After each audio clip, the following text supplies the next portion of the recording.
Welcome to the channel. We're so glad you're here. If you enjoy this video, don't forget to click like and subscribe to stay updated with our latest content. Your support helps us create more awesome videos for you. Let us know what you think in the comments below. Enjoy the video.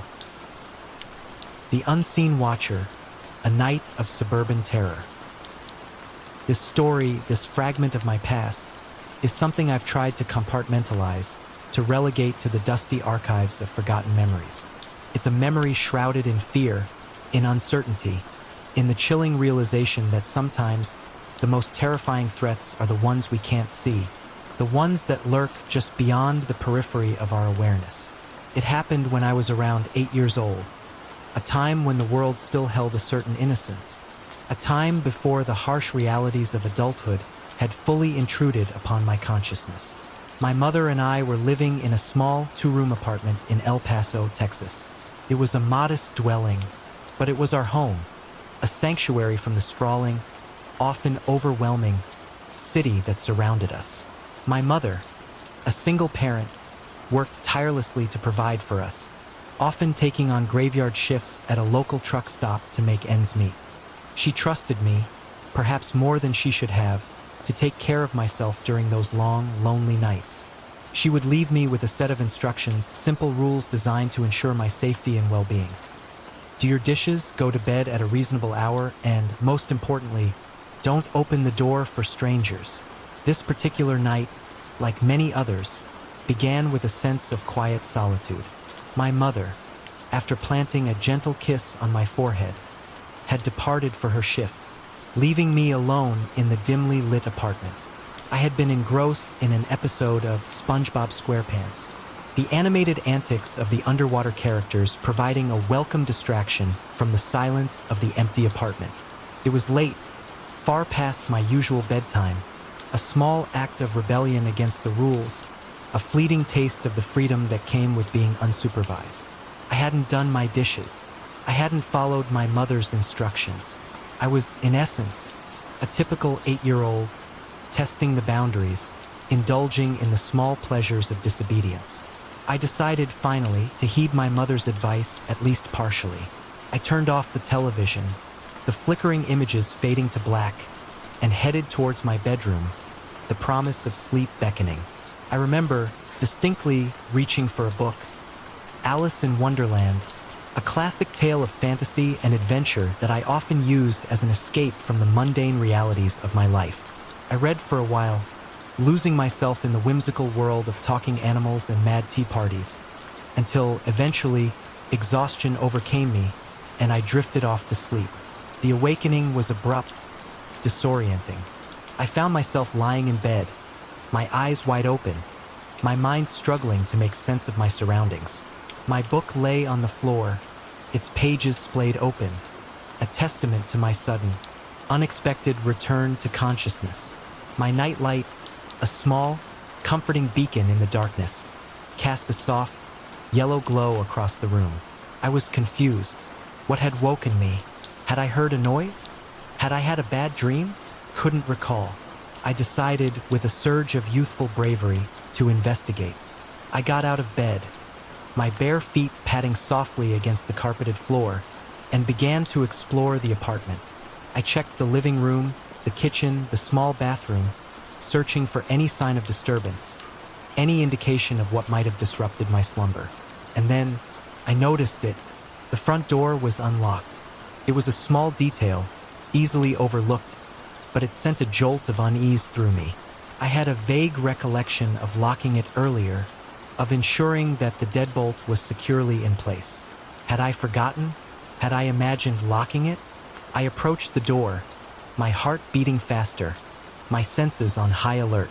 I reached for the lock, intending to secure it, to restore the sense of safety that had been subtly, yet profoundly disrupted. But as I reached for the knob, I felt it, a resistance. It was as if someone, on the other side of the door, was holding the knob, preventing me from turning it, from engaging the lock. It was a subtle pressure, a barely perceptible force, but it was unmistakable. My heart leaped into my throat. My breath caught in my chest. I knew with a chilling certainty that I was not alone. I could hear it, breathing, heavy, labored breathing, coming from just beyond the door.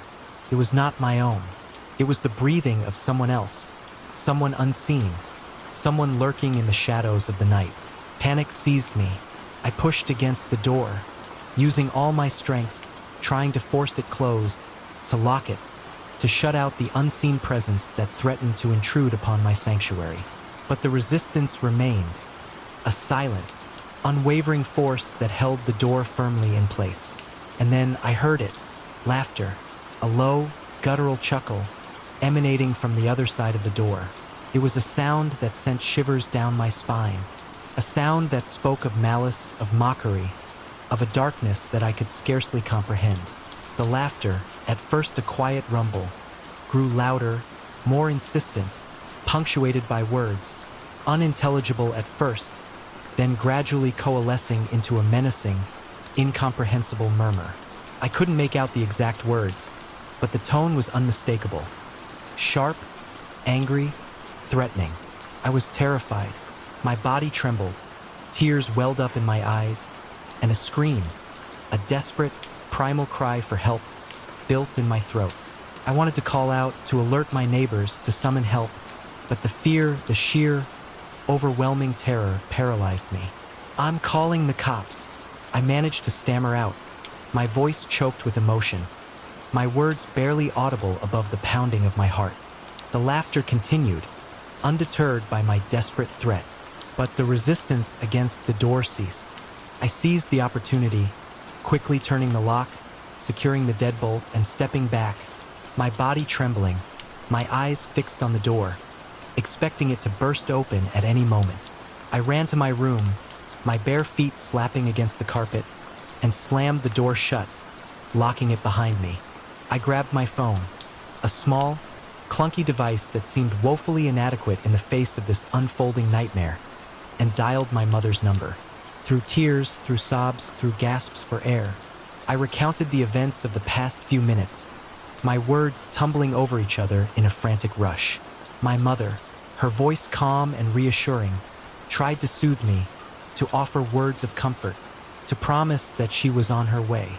"It'll be okay," she said, her voice a lifeline in the storm of my terror. "I'm coming home. Just stay in your room. Don't open the door for anyone." And then I heard it, tapping, a light, rhythmic tapping, coming from my bedroom window. It was a sound that sent a fresh wave of terror through me, a sound that shattered any lingering hope that this was all just a figment of my imagination. The laughter returned, echoing through the apartment, mocking my fear, taunting my helplessness. I cried louder, my voice a desperate plea, begging my mother to hurry, to save me from this unseen tormentor. The details of the next few minutes are hazy, blurred by the intensity of the fear, by the sheer, overwhelming terror that consumed me. I remember hiding under my blanket, a childish attempt to shield myself from the unseen threat, my body trembling uncontrollably.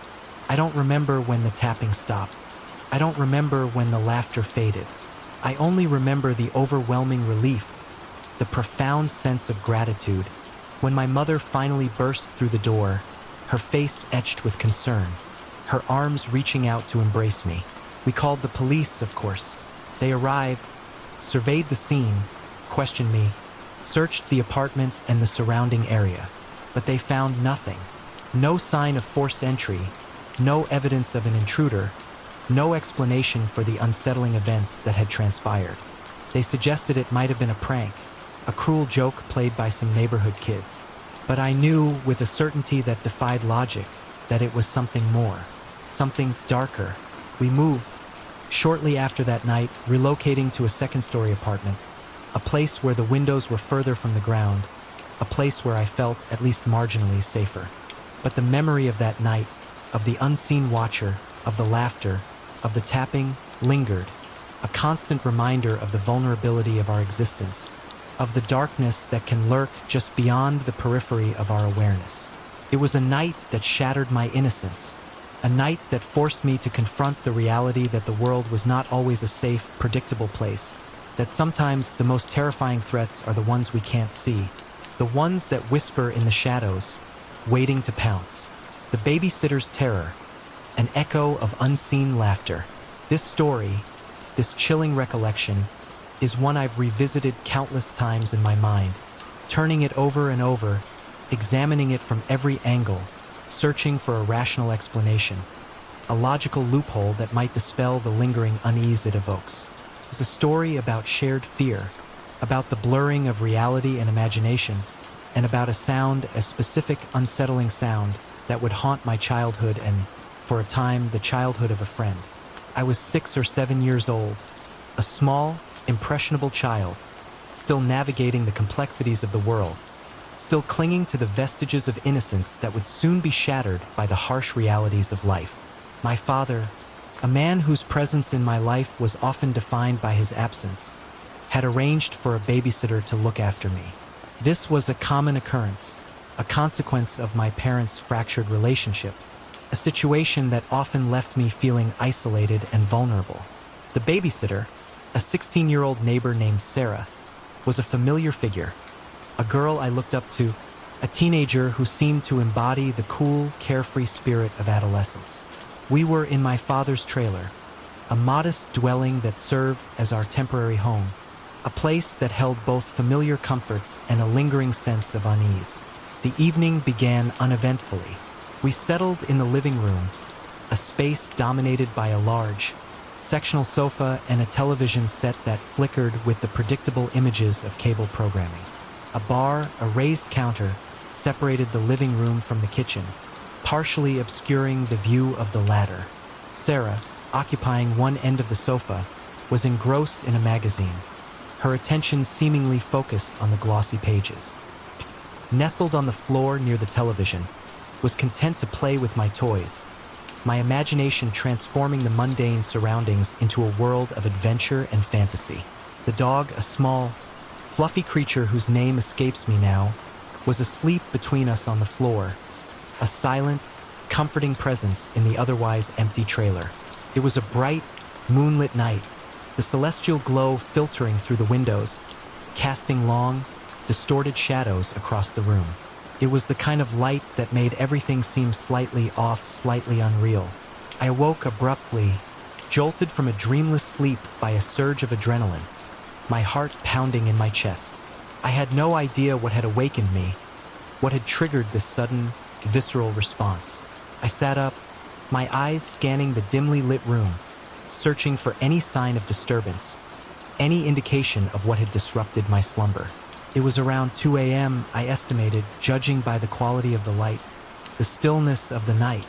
It was the hour when the world seemed to hold its breath, when the veil between reality and the unknown seemed to thin, when the whispers of the subconscious could easily be mistaken for the voices of something else. And then I heard it, a laugh, a chilling, unsettling laugh, emanating from the kitchen. It was a sound that defied easy description, a sound that seemed to exist outside the realm of normal human experience. It was not the sound of a person laughing, not a genuine expression of mirth or amusement. It was mechanical, in a way, high-pitched yet strangely flat, devoid of any warmth or humanity. It was like the sound a toy might make, a broken, malfunctioning toy, its voice box warped and distorted. The laughter was repetitive, looping, each burst consisting of 3 distinct sounds, each iteration lasting for varying lengths of time. Sometimes it would be short, abrupt, a staccato burst of unsettling noise. Other times it would be drawn out, elongated, a chilling, drawn-out expression of something I couldn't quite define, something that sent shivers down my spine. It was almost like my mother's laugh, yet twisted, mangled into something not quite human. I was frozen with fear, my body rigid, my mind racing. I knew instinctively that this was not a normal sound, that this was not something that belonged in the realm of the ordinary. It was a sound that spoke of something other, something that lurked just beyond the periphery of my understanding. I leaped onto Sarah, my small body colliding with hers, my knee accidentally ramming into her side. It was a desperate, instinctive act, a plea for comfort, for protection, for reassurance. She woke with a startled gasp, her eyes wide with confusion. "Ow!" she mumbled, her voice thick with sleep, her tone more annoyed than alarmed. She tried to soothe me, to calm me, to tell me to go back to sleep, unaware of the terror that gripped me. I tried to speak, to explain, to convey the urgency of the situation, but my words were choked, fragmented, lost in the rising tide of my fear. "There's a sound," I stammered, my voice trembling. "In the kitchen. It's not normal." And then she heard it, the laughter, that chilling, repetitive, mechanical laughter, echoed through the trailer once more. Sarah's face, moments before clouded with sleep, transformed. Her eyes widened, her body tensed, and a look of sheer, unadulterated terror washed over her.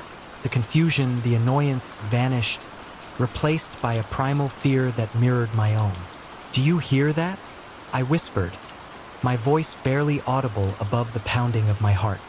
"Yes," she replied, her voice equally hushed, her body trembling. We clung to each other, two frightened children huddling together in the face of an unknown, unseen threat. I buried my face in her shoulder, trying to shut out the sound, to escape the terror that gripped me. I looked at her, my eyes wide with panic. "I'm afraid," I whispered, my voice choked with emotion. "I know," she replied, her voice trembling. "I am too." She tried to get up, to investigate, to confront the source of the unsettling sound.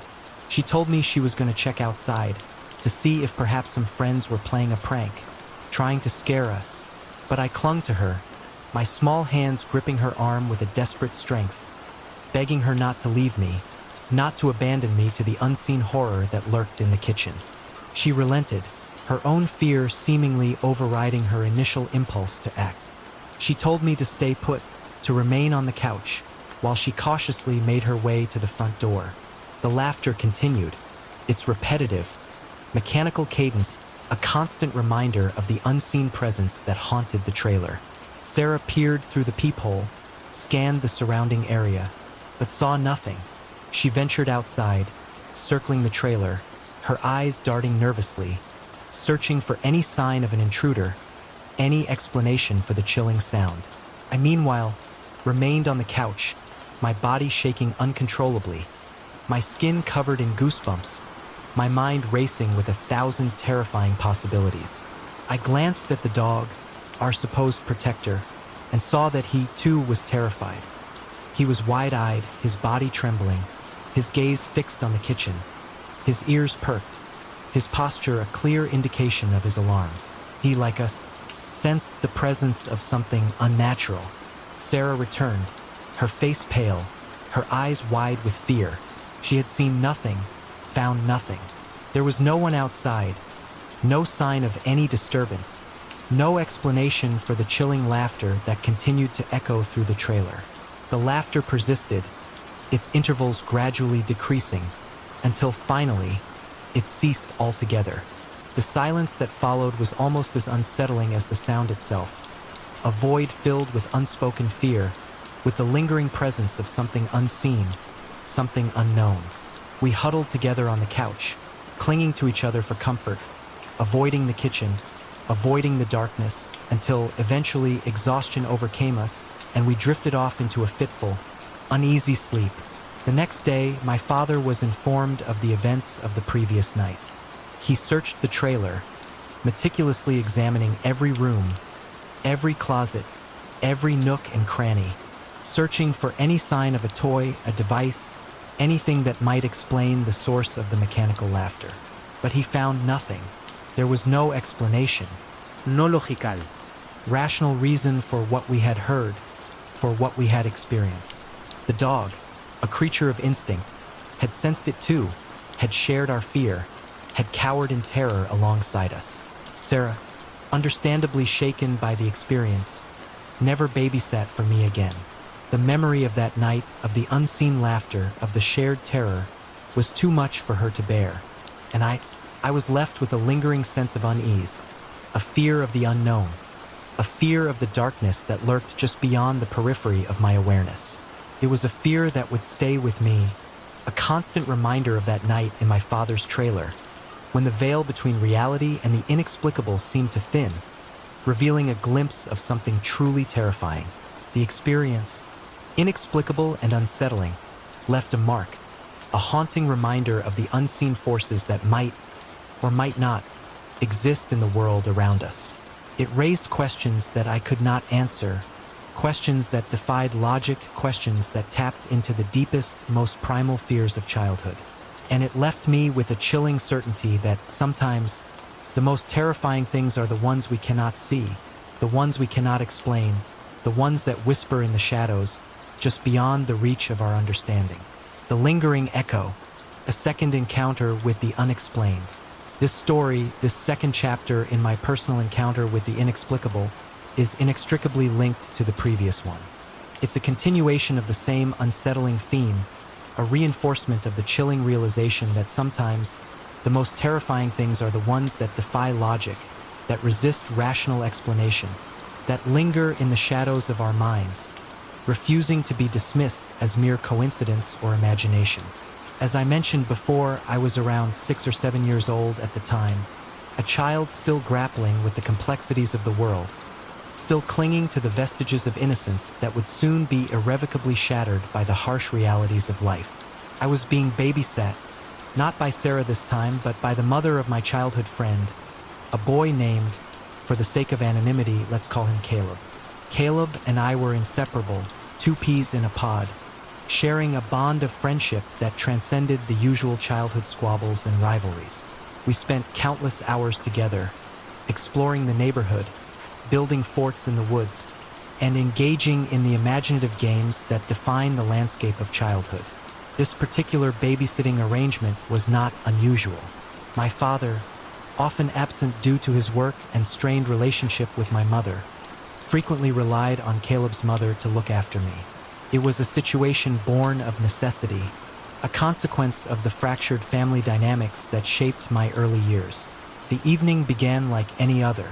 Caleb and I were in the living room of his family's home, a sprawling, comfortable space dominated by a large, sectional sofa, the kind that seemed to swallow you whole, inviting you to sink into its plush embrace. We were on opposite ends of this furniture behemoth, separated by a vast expanse of cushions and blankets, each of us lost in our own world. The room was dimly lit, the only illumination coming from a nearby lamp and the flickering glow of the television, which was likely tuned to some cartoon or children's program, though the specifics escape my memory. The air was thick with the comforting aroma of whatever Caleb's mother was cooking in the kitchen, a scent that evoked a sense of warmth and security. Caleb was positioned near the hallway, a narrow passage that led to the other rooms of the house, the bedrooms, the bathrooms, the spaces where the adults, Caleb's mother and older brother, were presumably asleep, their snores a distant, rhythmic rumble that occasionally punctuated the silence. I, on the other hand, was nestled against the wall on the far side of the living room, as far away from the hallway and from the kitchen as possible. It was a subconscious act of self-preservation, a lingering consequence of the previous terrifying encounter, a desire to distance myself from the source of the unsettling sound that had haunted my dreams. And then we heard it, that same laugh, that chilling, unsettling, mechanical laugh, emanating from the kitchen, from behind the small island that separated it from the living room.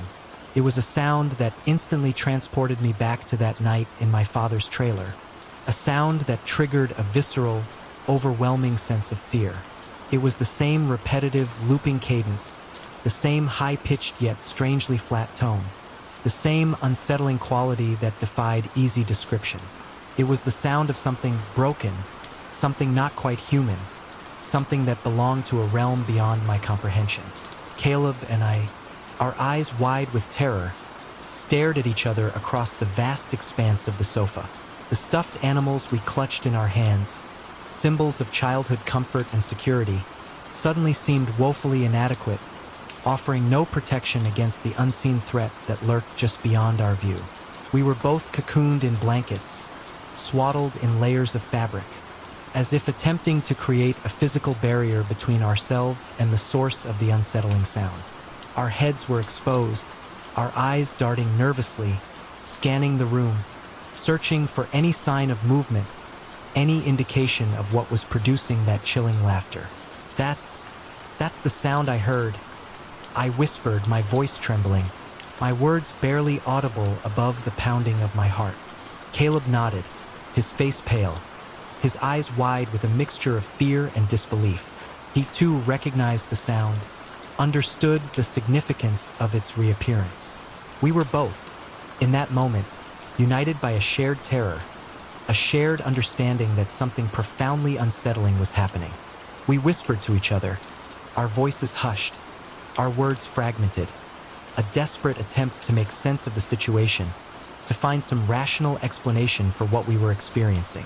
What is it? Caleb whispered, his voice laced with fear. I don't know, I replied, my voice equally shaky. I don't know. We considered our options, limited as they were. We could run, flee the house, seek refuge in the darkness of the night. But where would we go? We were children, alone, vulnerable, and the thought of venturing out into the unknown, into the night, was almost as terrifying as the sound itself. We could wake Caleb's mother, alert her to the unsettling presence in her kitchen. But what if she didn't believe us? What if she dismissed it as a childish prank, as a figment of our overactive imaginations? And so, we arrived at the only conclusion that seemed remotely logical, the only course of action that offered even a semblance of control. We would ignore it. We would close our eyes, pretend we didn't hear it, and hope that, eventually, it would go away. It was a childish, naive strategy, born of desperation and fear. But it was all we had. We closed our eyes, squeezing them shut, as if by doing so we could block out the sound, could erase the reality of what was happening. We held our breath, listening, waiting, our bodies tense, our minds racing. The laughter continued, its repetitive, mechanical cadence a constant reminder of the unseen presence that haunted the house. It seemed to go on forever, each burst of sound a fresh wave of terror washing over us.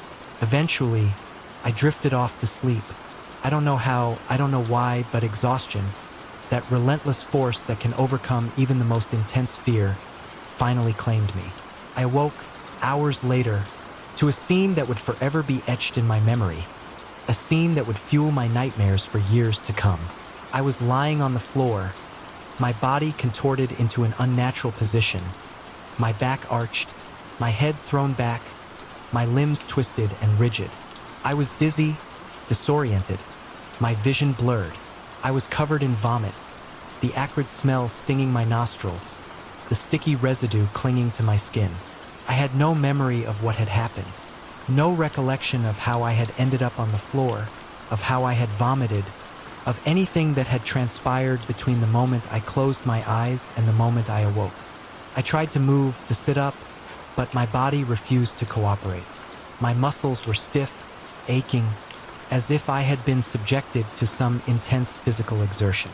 My arms and legs were locked in place, my hands clenched into fists, my fingers contorted into unnatural shapes.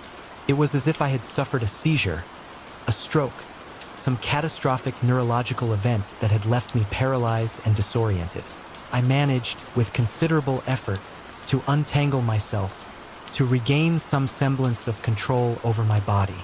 I sat up, my head spinning, my stomach churning, my mind racing. I looked around the room, searching for any sign of Caleb, any indication of what had happened. He was gone. I called out to Caleb's mother, my voice weak and shaky. She came running, her face etched with concern, her eyes wide with alarm. "Why are you on the floor?" she asked, her voice laced with a mixture of confusion and worry. I tried to explain, to recount the events of the night, but the words wouldn't come. My memory was a blank, a void where the terrifying events of the previous hours should have been. Caleb's mother and brother, both awakened by the commotion, told me a story that defied comprehension, a story that filled me with a chilling sense of dread. They said that I had been screaming, not in words, but in primal, guttural sounds, the kind of screams that emanate from the deepest recesses of terror. They said that I had been babbling, uttering nonsensical phrases, my words jumbled, incoherent, devoid of any meaning. They said that I had been convulsing, my body thrashing violently, my eyes wide open, yet seemingly unseeing. They said that I had vomited, repeatedly, the acrid smell filling the room, the sight of it adding to the horror of the scene. They said that I had gone in and out of consciousness, slipping between moments of lucidity, where I would plead for help, and periods of utter oblivion, where I would scream and thrash and babble incoherently.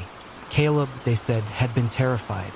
He had witnessed the entire episode, had watched in horror as his friend, his companion, had seemingly lost his mind, had been overtaken by some unseen force. He was so shaken by the experience that he refused to go near me for weeks afterward. His fear a palpable, tangible thing. I, of course, had no memory of any of this. The entire episode was a blank, a void in my consciousness, a missing piece of my personal history. The laughter, that chilling, mechanical laughter, was never heard again. It vanished as mysteriously as it had appeared, leaving behind only a trail of unanswered questions, a lingering sense of unease, and a profound, inexplicable fear. In the years that followed, I delved into the world of psychology, of mental illness, of neurological disorders, searching for a rational explanation, a scientific basis for what I had experienced. I explored the possibilities of seizures, of sleep disorders, of dissociative states, but nothing seemed to fit. Nothing could fully account for the shared experience, for the fact that both Caleb and I had heard the same unsettling sound, had reacted with the same primal fear. The mystery remains. The laughter lingers, an echo in the recesses of my mind, a constant reminder of the unseen forces that may, or may not, exist in the world around us. And I am left with the chilling realization that sometimes the most terrifying things are the ones we cannot explain, the ones that defy logic, the ones that whisper in the shadows, just beyond the reach of our understanding.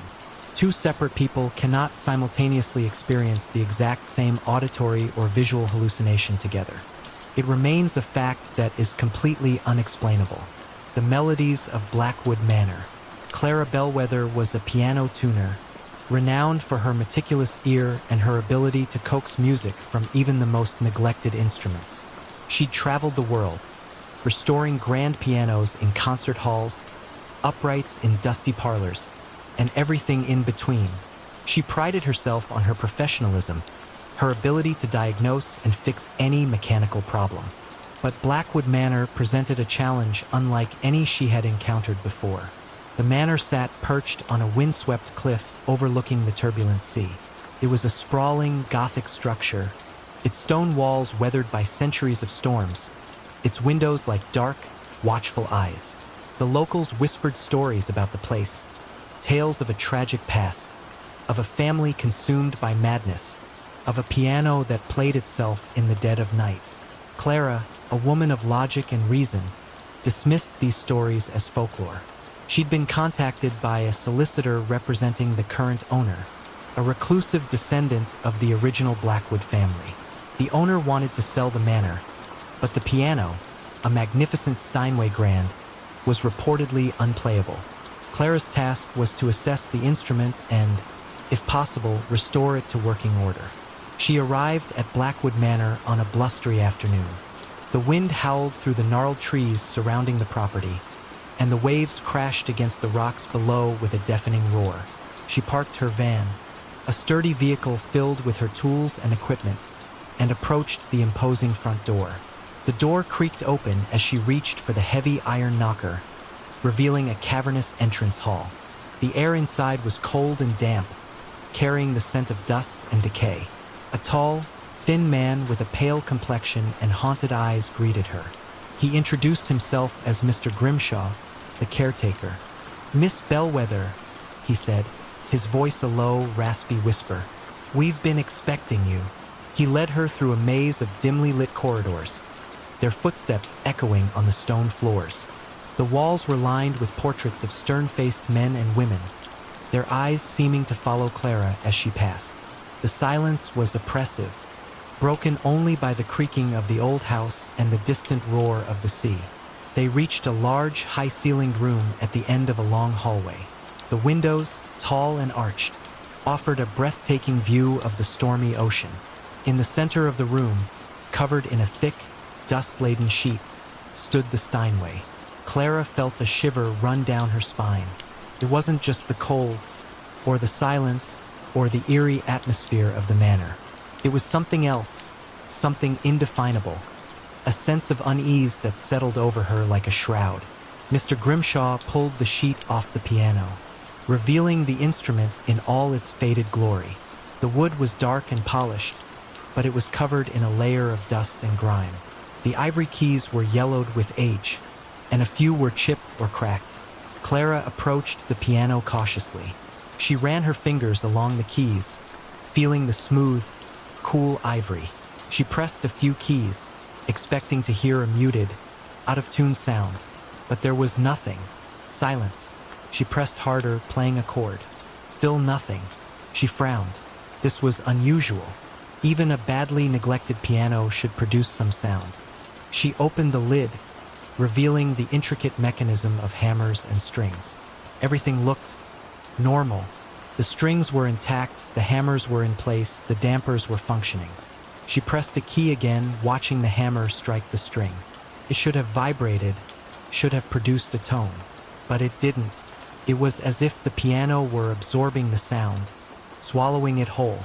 "It hasn't been played in years," Mr. Grimshaw said, his voice barely audible above the wind. "Not since the tragedy." Clara ignored him.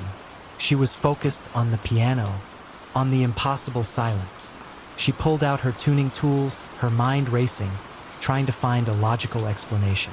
She checked the tuning pins, the soundboard, the bridges. Everything seemed to be in order, at least structurally. She spent hours working on the piano, meticulously examining every component, testing every key, listening for any hint of sound. But there was nothing.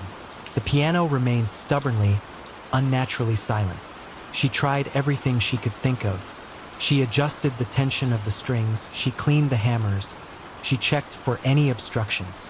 She even used a small electronic tuner to see if the strings were vibrating at an inaudible frequency. But the tuner registered nothing. The sun began to set, casting long, eerie shadows across the room. The wind howled outside, rattling the windows, and the waves crashed against the rocks with a furious intensity. Clara felt a growing sense of frustration, mixed with a creeping sense of dread. She stood up, stretching her aching back, and looked around the room. The only light came from a single, bare bulb hanging from the ceiling, casting a harsh, unflattering glow. The silence, broken only by the wind and the sea, was unnerving. And then she heard it, a sound, faint, musical sound. A single note played on the piano. She froze, her heart pounding. She turned slowly, staring at the piano. The keys were still. Nothing moved. She told herself it was her imagination, a trick of the wind, the creaking of the old house. But she knew it wasn't. She had heard a note, clear, distinct note, and it had come from the piano. Clara held her breath, listening intently. The silence returned, broken only by the natural sounds of the storm outside. She waited, her senses on high alert, her body tense. Then she heard it again. Not a single note this time, but a series of notes, a disjointed, atonal melody. It was faint, almost imperceptible, but it was undeniably there. It was coming from the piano. She approached the instrument slowly, cautiously, her flashlight beam illuminating the keys. They remained motionless. She reached out and touched one of the keys, pressing it down gently. Silence. She played a chord, a simple C major. Silence. She played a scale, arpeggio, a series of random notes. Silence. But the faint, disjointed melody continued, seemingly emanating from the very wood of the piano itself. It was as if the instrument were playing itself, but only when she wasn't touching it. She stepped back, her heart pounding, her mind racing. She had to document this. She grabbed her phone, switched it to video mode, and started recording. She pointed the camera at the piano, capturing the stillness of the keys, the darkness of the room, the eerie silence. She waited, and then the melody began again, faint, hesitant, atonal. But this time, when she played back the recording, there was nothing, only silence. Clara felt a wave of frustration and fear. She was experiencing something real, something tangible, but she couldn't capture it, couldn't prove it. It was as if the piano were deliberately defying her, mocking her attempts to understand it. She decided to try a different approach. She would leave the room, leave the piano alone, and see if it would play on its own. She set up her phone on a tripod, pointing it at the piano, and started recording. She then left the room, closing the door behind her. She stood in the hallway, listening, her heart pounding. She could hear the wind howling, the waves crashing, the creaking of the old house. But she could also hear something else. Music. Faint, ethereal, but definitely music. Coming from the piano room. She waited for several minutes, her body tense, her senses on high alert. Then, she slowly opened the door and stepped back inside. The piano was silent. The keys were still. Nothing had changed. She stopped the recording and played it back. The video showed the piano still and silent for the entire duration. But the audio captured the music. Clear, distinct, undeniably there. Clara felt a chill run down her spine. The piano was playing, but only when she wasn't there. And it was only recording the sound, not the movement of the keys. It was as if the music were coming from somewhere else. She decided to spend the night at the manor. She couldn't leave, not yet. She had to understand what was happening. Mr. Grimshaw showed her to a guest room, a large, sparsely furnished chamber with a four-poster bed and a view of the stormy sea. He gave her a thin blanket and a flickering candle, his eyes avoiding hers. "Sleep well, Miss Bellwether," he said, his voice a low whisper. "If you can." He left, closing the door behind him, and Clara was alone. She sat on the bed, listening to the wind and the waves, and the faint, distant sound of the piano. She didn't sleep. She lay awake, her mind racing, her senses on high alert.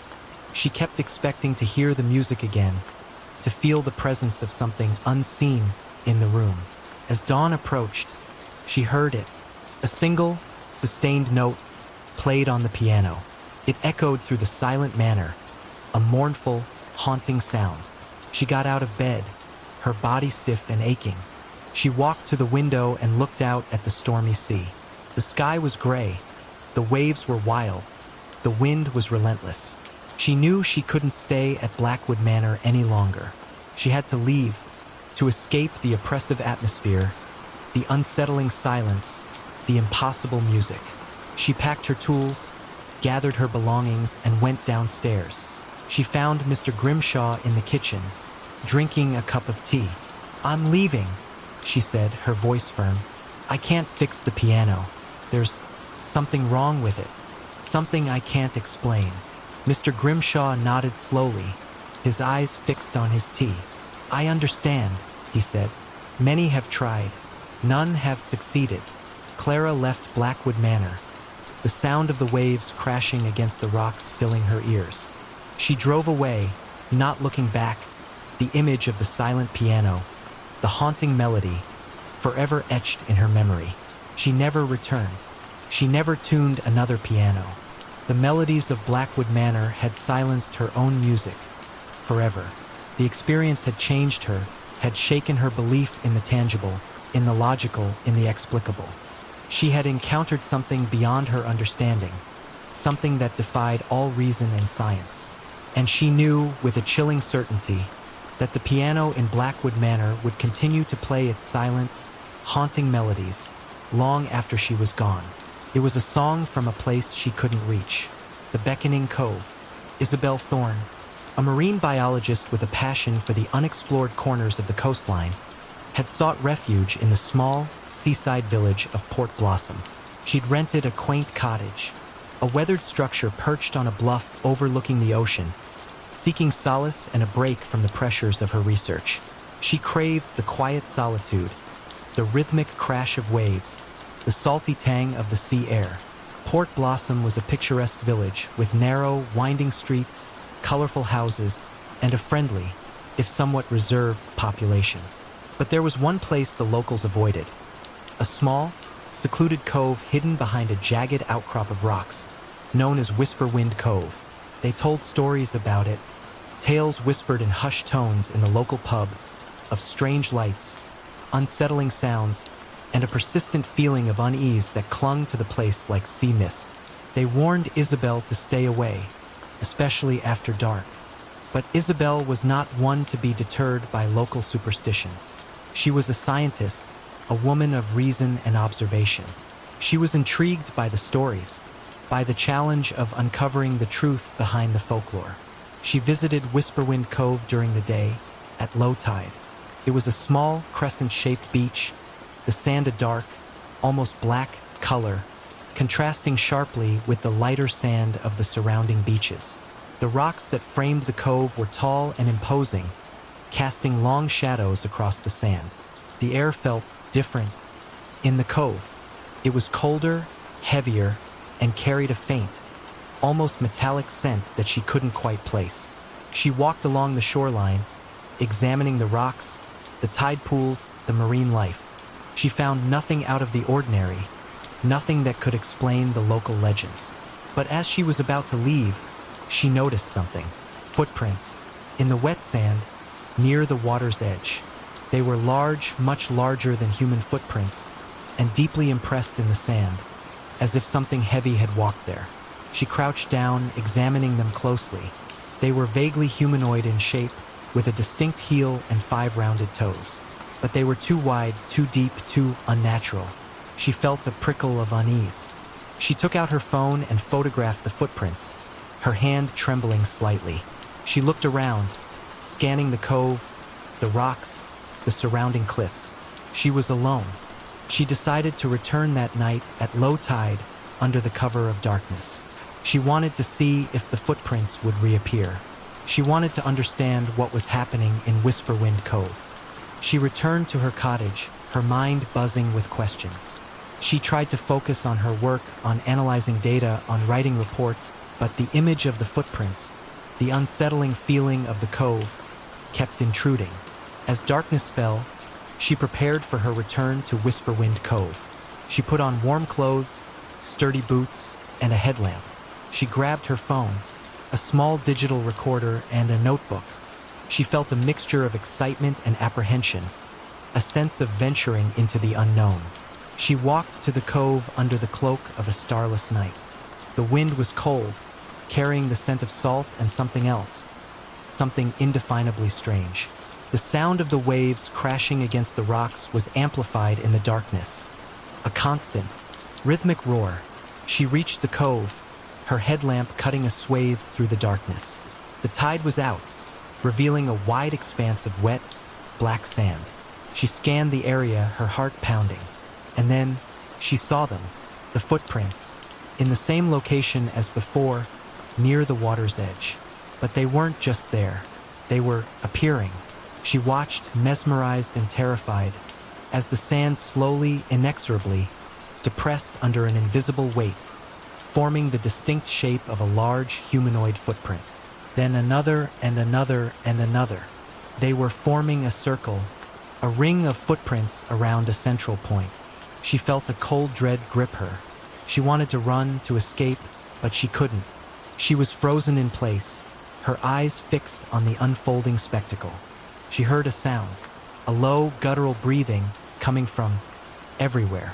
It was like the sound of some enormous creature, inhaling and exhaling in slow, rhythmic cycles.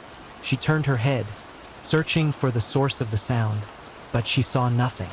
Only the darkness, the rocks, the waves, and the ever-expanding circle of footprints. The breathing grew louder, closer. She felt a pressure in the air, a sense of being surrounded, of being watched. She felt a cold, clammy hand grip her ankle. She screamed, a short, sharp cry that was swallowed by the wind and the waves. She tried to pull away, but the grip was too strong. She looked down, expecting to see a hand, a claw, something tangible. But there was nothing, only her own leg, her own boot, sinking slightly into the wet sand. But the pressure remained, a cold, constricting force that held her fast. She struggled, kicking and twisting, trying to break free. The invisible hand tightened its grip, pulling her towards the center of the circle, towards the source of the breathing. She knew, with a chilling certainty, that she was in grave danger.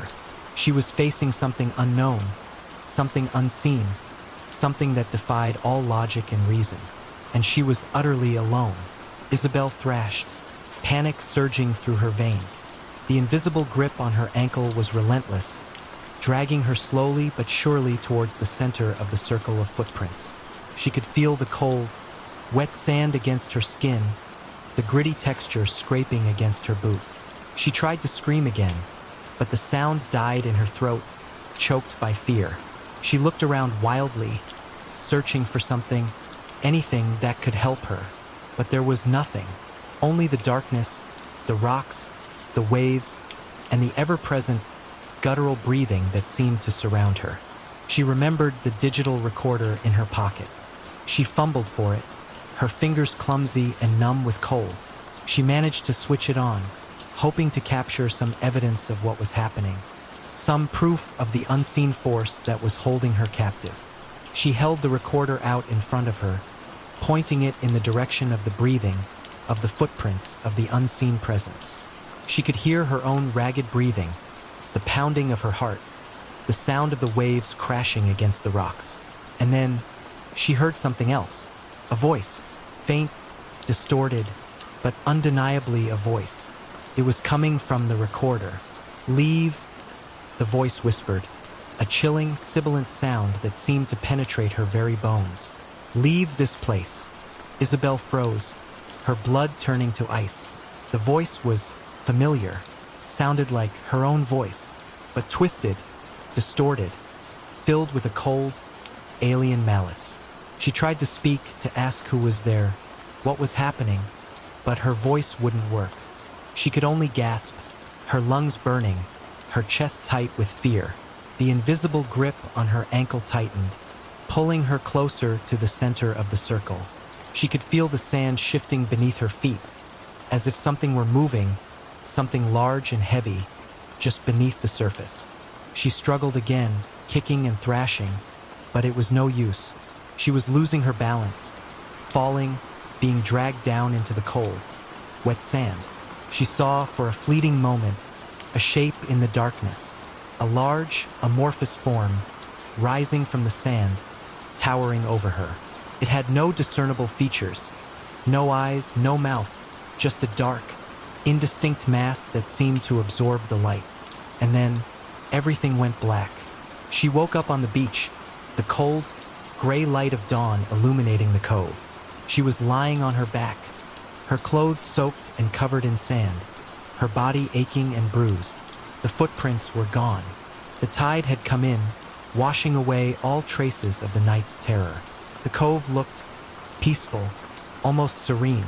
She sat up, her head throbbing, her mind reeling. She looked around, searching for any sign of what had happened, any evidence of the unseen presence, the invisible grip, the chilling voice. But there was nothing, only the sand, the rocks, the waves, and the faint, metallic scent that still lingered in the air. She found her digital recorder lying a few feet away, half buried in the sand. She picked it up, her hands trembling, and pressed the play button. She heard the sound of the waves, the wind, her own ragged breathing. And then she heard the voice, her own voice, twisted and distorted, whispering those chilling words, "Leave this place." She listened to it again and again and again, trying to make sense of it, trying to understand what had happened. But she couldn't. It was beyond her comprehension, beyond the realm of science and reason. She got to her feet, her legs shaky and weak. She stumbled out of the cove, away from the black sand, away from the unseen presence, away from the haunting whispers. She returned to her cottage, her body numb, her mind reeling. She took a long, hot shower, trying to wash away the cold, the fear, the lingering sense of dread. But it was no use. The experience had changed her, had shattered her sense of security, her belief in the natural order of things. She had encountered something truly terrifying, something that defied all explanation. She packed her belongings, her hands still trembling. She left the cottage, left Port Blossom, left the seaside village and its unsettling secrets behind.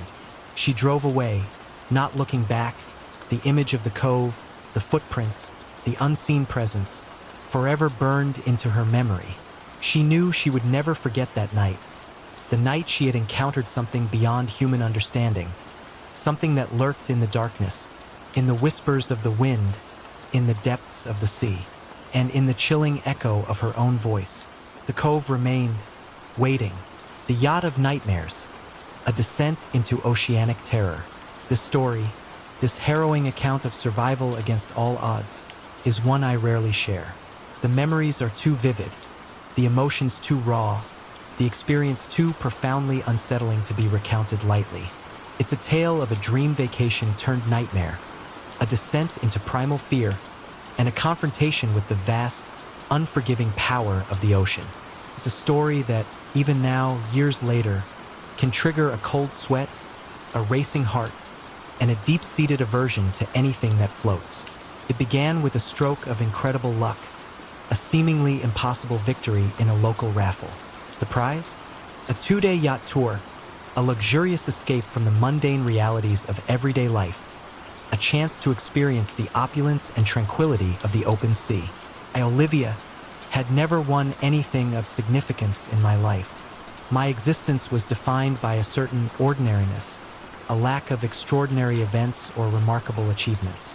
So when I entered the contest, a casual act of hopeful optimism, I did so with the full expectation of losing. The odds, I imagined, were astronomical. Thousands of entries, vying for a mere 2 coveted spots. It was a lottery, a game of chance, and I had never been particularly fortunate in such endeavors. So when the notification arrived, informing me that I had, in fact, won, I was stunned. Disbelief warred with elation, a cocktail of emotions that left me feeling both exhilarated and strangely apprehensive. It was too good to be true. Felt like a dream, a surreal departure from the predictable trajectory of my life. The prize included a guest, and I naturally chose my partner, Daniel, a man whose calm demeanor and unwavering support had been a constant source of strength in my life. The other winner, a man named Robert, brought his wife, Carol, a lively, outgoing couple who seemed to exude an infectious enthusiasm for life. We met on the dock, a scene of bustling activity, of gleaming white vessels bobbing gently in the turquoise water. The air was thick with the salty tang of the sea, the cries of gulls overhead, and the distant rumble of boat engines. We were introduced to the captain, a seasoned mariner with weathered hands and eyes that seemed to reflect the vastness of the ocean, and his first mate, a younger man with a quiet, efficient manner. The owner of the boat rental shop, a jovial, gregarious fellow, was also present, eager to ensure that his prize winners were well taken care of. We underwent a brief safety orientation, a perfunctory overview of emergency procedures, a routine that, at the time, seemed almost unnecessary, a mere formality before the real adventure began. We were given a tour of the yacht, a vessel that, while not exactly the epitome of luxury I had initially envisioned, was certainly comfortable enough. It was older, smaller than the megayachts one might see gracing the pages of glossy magazines, but it possessed a certain charm, a sense of understated elegance. I remember feeling a slight pang of disappointment when I saw our cabin, a cramped, windowless space that barely accommodated the 2 narrow beds. But I quickly dismissed the feeling, reminding myself that I was, after all, on a free yacht tour, a prize I had won through sheer luck. Complaining seemed ungrateful. We set sail at 3:30 p.m., the yacht gliding smoothly out of the harbor, leaving the land behind, venturing into the vast, boundless expanse of the open sea. The feeling was exhilarating, a sense of freedom, of liberation, that washed over me as the coastline receded into the distance. By 6 p.m., we were miles offshore, the land a distant memory, the world reduced to a seamless expanse of water and sky. The view from the upper deck was breathtaking, a panorama of unparalleled beauty. The water, a deep, indigo blue, stretched out to the horizon, meeting the sky in a perfectly straight line, creating the illusion of an edge, a precipice beyond which lay nothingness.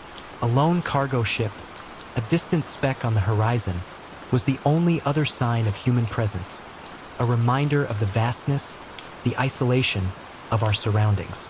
The setting sun painted the sky in hues of orange, pink, and purple, a spectacular display of natural artistry that seemed to unfold just for us. We gathered on the deck, sharing champagne and stories with Robert and Carol, our laughter echoing across the still waters.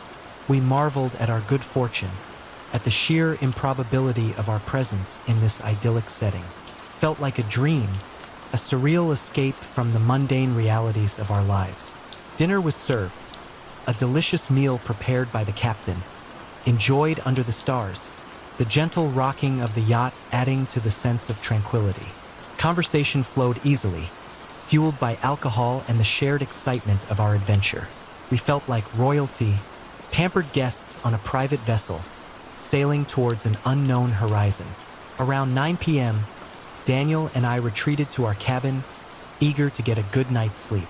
We planned to wake up early, to take advantage of the calm morning waters for a swim, a bit of exercise before the day's activities began. We were asleep by 11 p.m., lulled by the gentle rocking of the yacht and the distant hum of the engine. Then, at 1 a.m., the nightmare began. A loud, insistent banging on our cabin door jolted us awake. An alarm, shrill and piercing, blared through the yacht, its sound amplified by the confined spaces. A red light, flashing ominously, illuminated our tiny cabin, casting grotesque shadows on the walls. We scrambled out of bed, our hearts pounding, our minds racing. What was happening? Was this a drill? A false alarm? Daniel, ever the pragmatist, reached for the door handle, his hand trembling slightly. As soon as he opened it, we were confronted with a scene of controlled chaos. The first mate and the other couple, Robert and Carol, were standing in the narrow hallway, their faces pale, their eyes wide with alarm. They were hastily donning life jackets, bright orange vests that seemed strangely out of place in this luxurious setting. The first mate thrust 2 life jackets towards us, his movements urgent, his expression grim. "Put these on," he said, his voice terse, his tone leaving no room for argument. "Now." The smell of smoke, acrid and unmistakable, filled the air. It was a smell that instantly triggered a primal fear, a deep-seated dread that bypassed all rational thought. My mind struggled to process what was happening. This couldn't be real. This was a dream, a nightmare, a cruel, twisted joke. Yachts don't just catch fire, and even if they did, surely there were safety measures, procedures, protocols to prevent such a catastrophe. But the reality, the undeniable, terrifying reality, was staring us in the face. We rushed out of the cabin, following the first mate and the other couple towards the deck. And that's when we saw it. Flames. Massive, roaring flames, engulfing one half of the yacht, consuming everything in their path. The fire, a raging inferno, illuminated the night sky, casting an eerie, orange glow on the surrounding water. The heat was intense, radiating outwards, forcing us to shield our faces. The yacht was sinking, slowly, inexorably. It was descending into the dark, unforgiving depths of the ocean. The only light came from the fire and the stars, a stark juxtaposition of destructive force and celestial beauty. Anything beyond a 50-foot radius was shrouded in absolute darkness, an abyss that seemed to stretch on forever. The water, once a calming, reflective surface, now glowed orange, reflecting the inferno that consumed our vessel. The gentle lapping of waves against the hull, a sound I had found so soothing just hours before, now seemed ominous, a constant reminder of the watery grave that awaited us. The captain was frantically preparing the emergency raft, a small, inflatable vessel that seemed woefully inadequate for the task at hand. It was a bright yellow, a beacon of hope in the midst of this unfolding disaster, but it was also a symbol of our desperation, of our utter reliance on this flimsy piece of equipment for survival. He pulled on a cord, and the raft inflated with a hiss, expanding rapidly to its full size, a 4-foot by 6-foot rectangle of rubber and nylon, our only hope of escaping the fiery demise of the yacht. They threw it over the side, near a small set of metal stairs that led down to the water. A thin rope secured the raft to the yacht, preventing it from drifting away in the current. Meanwhile, I stood there, paralyzed by fear, my mind struggling to comprehend the sheer scale of the disaster. Tears streamed down my face, mingling with the sweat that beaded on my forehead. All I could think about were my dogs, my beloved companions, waiting for me back home, unaware of the terrifying ordeal I was facing. The captain and the first mate were engaged in a hushed, urgent conversation, their voices barely audible above the roar of the fire and the blaring of the alarm. Their faces were grim, their expressions betraying a sense of what? Despair? Resignation? I couldn't help but wonder what they were saying, what they weren't telling us. Were we doomed? Was this the end? After what felt like an eternity, the captain shouted, his voice hoarse with urgency, "Everyone onto the raft, one at a time." It was a scene straight out of a disaster movie, a moment of pure, unadulterated chaos. I half expected him to add, "Women and children first," but he didn't. The first mate climbed into the raft, extending his hand to help Carol down the treacherous metal stairs. Robert, his face etched with worry, held onto his wife's other hand, guiding her, supporting her, his love and concern evident in every gesture. Robert followed, and then it was my turn. I descended the stairs, my legs trembling, my hands gripping the cold metal railing. Daniel followed close behind, his presence a source of comfort in this terrifying ordeal. The captain tossed a single oar into the raft, a pathetically inadequate tool for navigating the vast expanse of the ocean. He untied the rope, gave us a shove, a desperate attempt to distance us from the burning yacht, and then leaped into the raft himself. The first mate, using the solitary oar, began to paddle, frantically trying to propel us away from the flames, from the smoke, from the sinking vessel that had, just hours before, been our luxurious sanctuary. The first few minutes were silent, save for the sound of the fire, the lapping of the waves, and the frantic paddling of the first mate. Robert was comforting Carol, his arms wrapped around her, his voice a low, soothing murmur. I, meanwhile, sat there, staring at the burning yacht, my mind numb, my body trembling. I expected an explosion, a dramatic, cinematic climax to this unfolding tragedy. But it never came.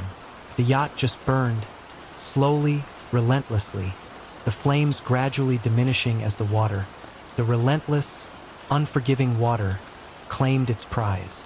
After about 20 minutes, the fire was out, extinguished by the very element that was now our greatest threat. The only evidence of the once proud vessel was a smoldering, charred wreckage, slowly sinking beneath the waves. And then the darkness descended. The moon, a sliver of silver in the vast expanse of the night sky, offered little illumination. We were surrounded by absolute blackness, a void that seemed to stretch on forever, in every direction. We could barely see each other, our faces reduced to pale, indistinct shapes in the faint moonlight. The first mate, his voice strained, made his way around the raft, checking our life jackets, ensuring they were securely fastened. I appreciated his concern, his professionalism, but I couldn't help but feel a sense of annoyance. "I'll be fine without a life jacket," I said, my voice sharper than I intended. It was a foolish, irrational statement, born of a desperate need to assert some control, some agency, in a situation where I had none.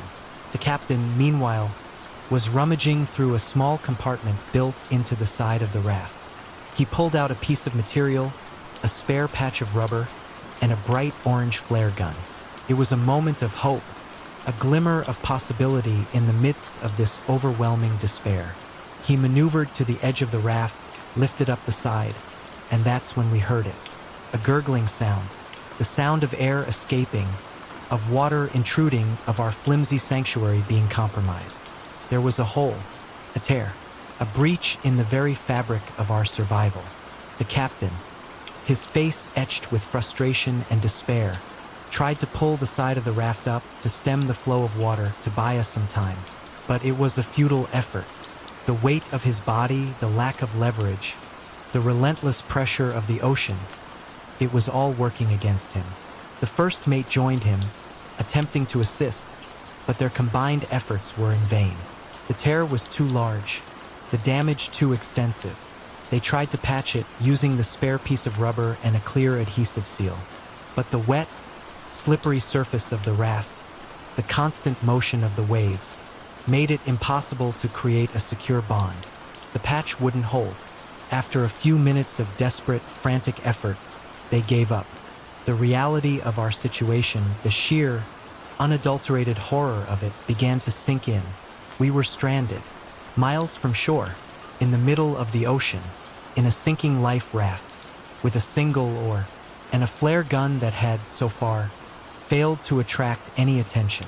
The raft continued to lose air, the inflated sides growing soft, yielding under the pressure of our weight.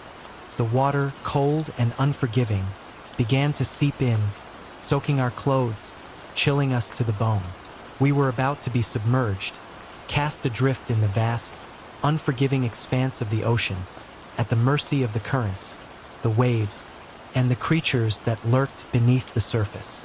And then, as if the situation wasn't already terrifying enough, we learned that we were near the southern end of the Mariana Trench, the deepest part of the ocean, a place of unimaginable pressure, of eternal darkness, of creatures that defied comprehension. The thought of it, of the sheer, unfathomable depth beneath us, sent a shiver of pure terror down my spine. Miles of water, a crushing weight, a world of unseen horrors separated us from the solid ground. The raft continued to sink, slowly, inexorably. We watched, our eyes fixed on the yellow fabric, as it gradually disappeared beneath the waves, a symbol of our dwindling hope, of our impending doom. 1 foot, 2 feet, 3 feet, 4 feet.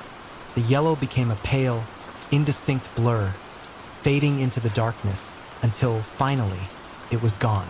We were in the water, floating, helpless, surrounded by the vast, unforgiving expanse of the ocean. It was the most terrifying experience of my life. The water was shockingly cold, despite the initial warmth of the air. It seeped into my clothes, clinging to my skin, seeking warmth, comfort, and a semblance of security in numbers. I don't know if it was a conscious decision, a deliberate attempt to scare myself, or simply an involuntary reflex, but my mind began to conjure up images of what lurked beneath us. The Mariana Trench, the deepest part of the ocean, a realm of unimaginable pressure and perpetual darkness, was, we had been told, just a short distance away.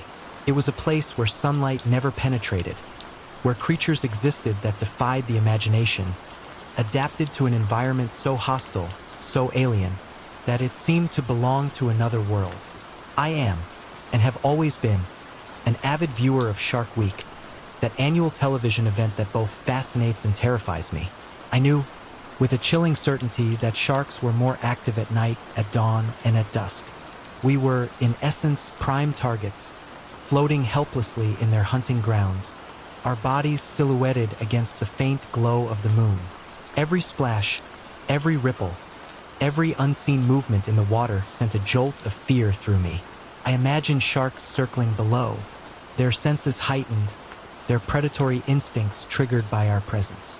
I envisioned myself being dragged down, down into the inky blackness, my screams muffled by the water, my body disappearing into the abyss.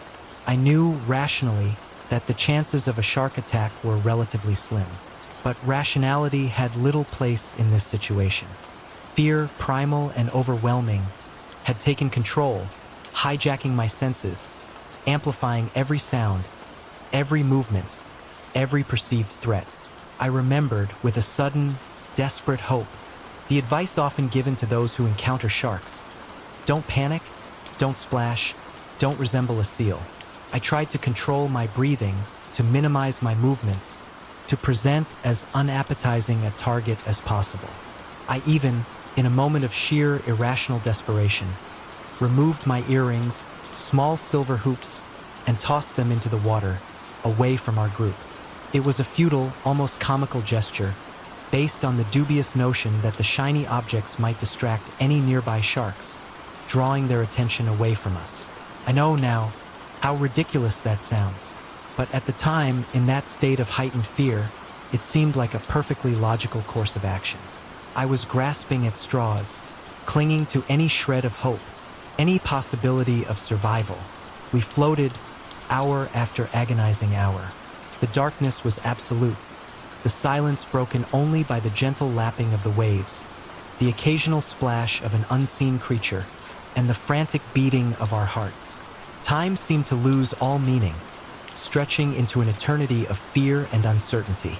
I tried to distract myself, to focus on anything other than the terrifying reality of our situation. I thought about my family, my friends, my dogs. I imagined myself back home, safe and warm, surrounded by the familiar comforts of my life. But these thoughts were fleeting, easily overwhelmed by the crushing weight of my fear. Then, slowly, gradually, the sky began to lighten. The first hints of dawn, a faint, pale glow on the eastern horizon, began to dispel the absolute darkness. The sun, our life-giving star, was returning, promising warmth, visibility, and, perhaps, rescue. The arrival of daylight, while a welcome relief from the oppressive darkness, did little to alleviate my fear. If anything, it intensified it. Now I could see. I could see the vast expanse of the ocean surrounding us, the endless horizon, the absence of any sign of land, of any other vessel. I could also see, or at least I thought I could see, the creatures that lurked beneath the surface. I decided, in a moment of morbid curiosity, to do a 360-degree turn, to survey our surroundings, to assess the situation with a clear, unblinking gaze. And that's when it happened. The moment that would forever be etched in my memory. The moment that would solidify my fear of the ocean, of the unseen creatures that dwell within its depths. Something bumped my leg. Something large. Something solid. A scream, raw and primal, tore from my throat. It was a sound born of pure, unadulterated terror. A sound that echoed across the still waters. Big! I shrieked, my voice hoarse, my words fragmented. My leg! Shark! I couldn't be sure it was a shark. I hadn't seen it, had only felt the impact, the sudden, jarring contact with something substantial. But in my panicked state, in the context of our terrifying ordeal, I assumed the worst. My mind conjured up images of great white sharks, of tiger sharks, of all the terrifying predators I had seen on Shark Week, their jaws agape, their teeth bared, their eyes cold and lifeless. We all reacted instinctively, huddling closer together, our bodies pressed tight as if seeking safety in numbers. We scanned the water, our eyes darting nervously, searching for any sign of the creature, any indication of its intentions. Then Robert, the older gentleman, let out a yelp. He too had been bumped. A quick splash, a fleeting glimpse of something breaking the surface, a few feet away, revealed a large, dark fin. Was it a shark? A dolphin? We couldn't tell. The fin disappeared as quickly as it had appeared, leaving us in a state of heightened anxiety, our hearts pounding, our minds racing.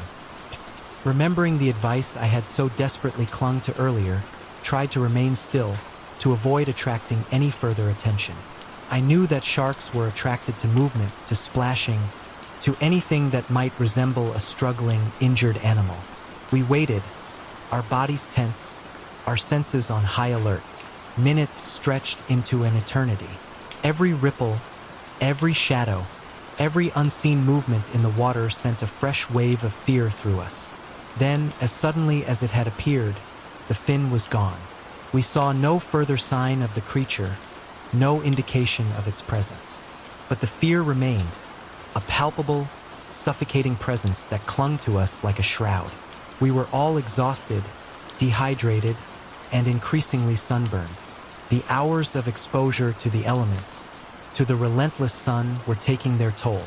My girlfriend, Daniel, his skin normally a healthy tan, was now a painful shade of red. Her lips were cracked and bleeding, her eyes sunken and bloodshot. I pulled off my shirt, a thin, cotton garment that offered little protection from the sun, and used it to create a makeshift shade for her, a desperate attempt to shield her from the relentless glare. I was shirtless, exposed, my skin already beginning to burn, but I didn't care. Her well-being was my only concern. The thought of rescue, of being found, of returning to solid ground, seemed increasingly distant, increasingly unlikely. I began to spiral, my mind succumbing to despair, to the overwhelming sense of hopelessness. Is nobody else concerned about dehydration? I snapped, my voice sharp, my words directed at no one in particular. It was a moment of weakness, a lapse in composure, a reflection of the intense stress and fear I was experiencing. I knew I was being unfair, that my companions were suffering just as much as I was, that they were coping in their own way. But I couldn't help it. The fear, the uncertainty, the sheer, unadulterated terror of our situation had overwhelmed me. And then a sound, a loud, unmistakable sound, a horn, a ship's horn. It was the most beautiful sound I had ever heard. It was a sound that spoke of hope, of rescue, of salvation. We all looked up, our eyes scanning the horizon, searching for the source of the sound. And there it was, cargo ship, a massive, red-hulled vessel, appearing on the horizon, growing larger with each passing moment. It was coming towards us. The captain fired the last flare, a final, desperate plea for help. The flare arced through the sky, a bright orange streak against the azure backdrop, leaving a trail of smoke in its wake.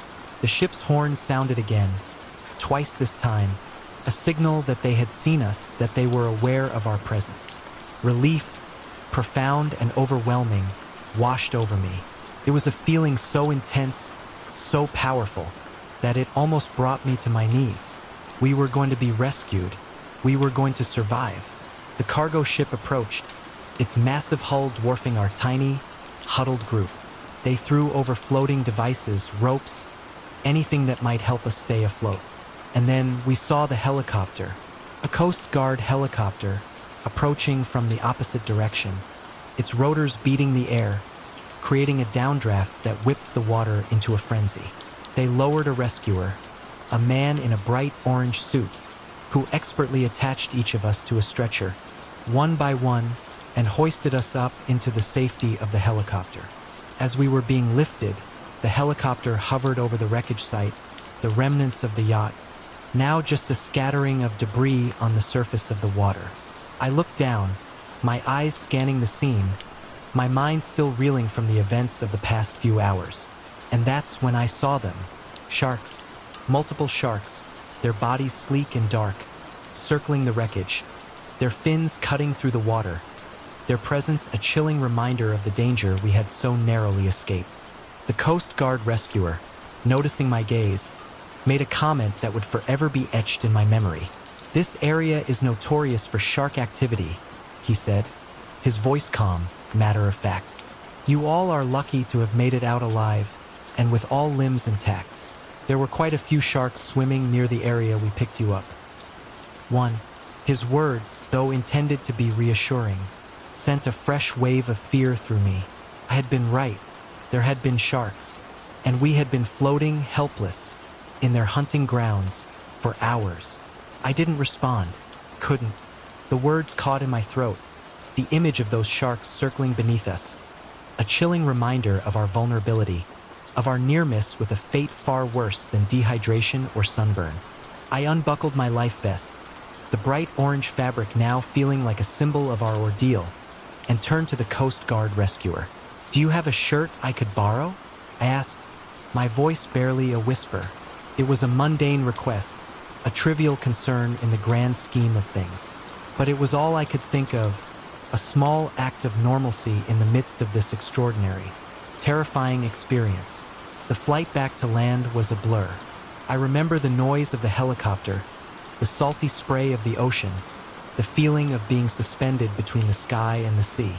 I remember the relief, the profound, overwhelming relief of finally setting foot on solid ground. And I remember the vow I made, a silent, solemn promise to myself. I would never, ever set foot on a boat again. The ocean, once a symbol of beauty and tranquility, had become a source of primal fear, a reminder of the darkness that lurks beneath the surface, of the dangers that await the unwary. And I, Olivia, would forever be wary, forever haunted by the memory of the yacht of nightmares, of the night I descended into oceanic terror and, against all odds, survived.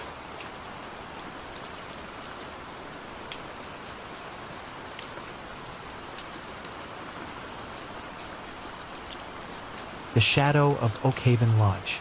Our protagonist, let's call him Ethan, a freelance architect with a penchant for restoring forgotten buildings, received a peculiar commission. He was contacted by Mr. Alistair Fairbanks, an elderly gentleman with a voice that crackled like old parchment over the phone, to renovate a long-abandoned roadside lodge known as Oakhaven. Fairbanks was surprisingly insistent, almost desperate, for the work to be completed swiftly.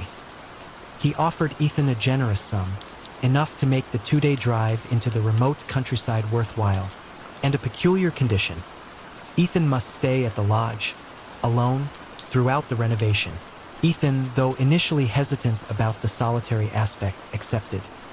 He was a man who preferred the quiet hum of solitude to the cacophony of city life. He packed his truck with supplies, tools, and enough provisions to last several weeks, setting off early one misty morning. The journey was long and winding, taking him through increasingly desolate landscapes. The highway eventually gave way to a narrow, cracked road, lined with skeletal trees that seemed to claw at the overcast sky. When Oakhaven Lodge finally came into view, it was a sight that both intrigued and unsettled him. It was a large, 2-story structure built primarily of dark, weathered wood. Missing shingles peppered the roof like vacant eye sockets, and the windows were clouded with years of grime and neglect. A faded sign, barely clinging to its rusted frame, proclaimed Oakhaven Lodge, rest and repose, a promise that felt both ironic and ominous. The air was unnaturally still. No bird sang, no insects buzzed. The only sound was the soft crunch of Ethan's boots on the gravel driveway as he approached. He parked his truck, noting the absence of any other vehicles. The property was utterly deserted, save for a gnarled, dead oak tree that stood sentinel near the empty parking lot, its branches like twisted, arthritic fingers. Mr. Fairbanks had left the keys under a loose stone near the porch, along with a handwritten note reiterating the urgency of the project. Complete the essential work, it read, and prepare for new guests by month's end. Disturb as little as possible. The as little as possible phrase caused a tickle on the back of his neck. Ethan unlocked the heavy oak front door, its hinges groaning in protest. The smell that greeted him was a thick blend of mildew, dust, and something faintly metallic, like old blood. The lobby was a cavernous space, dominated by a massive reception desk, its surface scarred with countless scratches and what looked suspiciously like dried stains. Worn, threadbare armchairs lined the walls, and a faded, moth-eaten tapestry depicting a hunting scene hung askew above a cold, unused fireplace. He ventured further, his flashlight beam cutting through the gloom. The ground floor contained a dining area, still furnished with tables and chairs shrouded in white sheets, like ghostly diners awaiting a meal that would never come. There was a small, cluttered kitchen, and a series of what appeared to be guest rooms, each numbered with tarnished brass plates. Ethan made a mental inventory. Strip wallpaper, refinish floors, repair windows, replace damaged furniture, assess structural integrity. It was a daunting task, but the pay was good, and he was a man who prided himself on his craftsmanship. He chose a room on the ground floor, closest to the entrance, as his temporary quarters. It was Spartan, containing only a narrow bed frame and a rickety nightstand. He unrolled his sleeping bag, placed his flashlight, phone charger, and a half-eaten sandwich on the nightstand, and took a deep breath. The silence of the lodge was profound, almost oppressive. It was a silence that seemed to listen. That afternoon, Ethan began the arduous process of stripping wallpaper in the lobby. The paper came away in brittle sheets, revealing cracked plaster underneath. He worked methodically, his only company the sound of his own scraping and the occasional creak of the building settling. The lodge, he noted, felt unusually cold, even for an old, unheated structure. As dusk began to creep in, painting the sky in shades of bruised purple and gray, Ethan paused for a break. He stepped out onto the porch, breathing in the slightly fresher air. The wind had picked up, whispering through the branches of the dead oak tree. No cars passed on the distant road. The only movement was the slow sway of the lodge's decaying sign. He felt a prickle of unease, a sense of isolation that went beyond mere solitude. He re-entered the lodge, the heavy door closing behind him with a resounding thud that echoed through the empty space. He climbed the creaking staircase to the second floor, his flashlight beam probing the shadows. The rooms upstairs were much like the one he had claimed, small, bare, and eerily uniform. Each contained a single bed frame, an empty wardrobe, and a small, dust-covered table. As he made his way back down the hallway, a sound stopped him in his tracks. It was a soft, shuffling noise, like footsteps behind him. He spun around, flashlight beam darting, but saw nothing. The hallway was empty. He stood perfectly still, listening. The only sound was his own breathing. He dismissed it as his imagination, the product of a tired mind and a creaky old building. Back in his room, Ethan ate the remainder of his sandwich, the silence amplifying the sound of his chewing. He rolled out his sleeping bag, turned off his flashlight, and lay down. The lodge was utterly quiet, save for the occasional whisper of the wind outside. He closed his eyes, but sleep eluded him. His mind raced, replaying the day's events, the unsettling stillness of the lodge, the strange shuffling sound. After what felt like hours, he finally drifted into an uneasy slumber. He was abruptly awakened by a distinct creaking sound, clearly coming from just outside his door. It was the sound of a floorboard yielding under weight, slow and deliberate. He held his breath, listening intently. The creaking came again, followed by a pause, then another creak.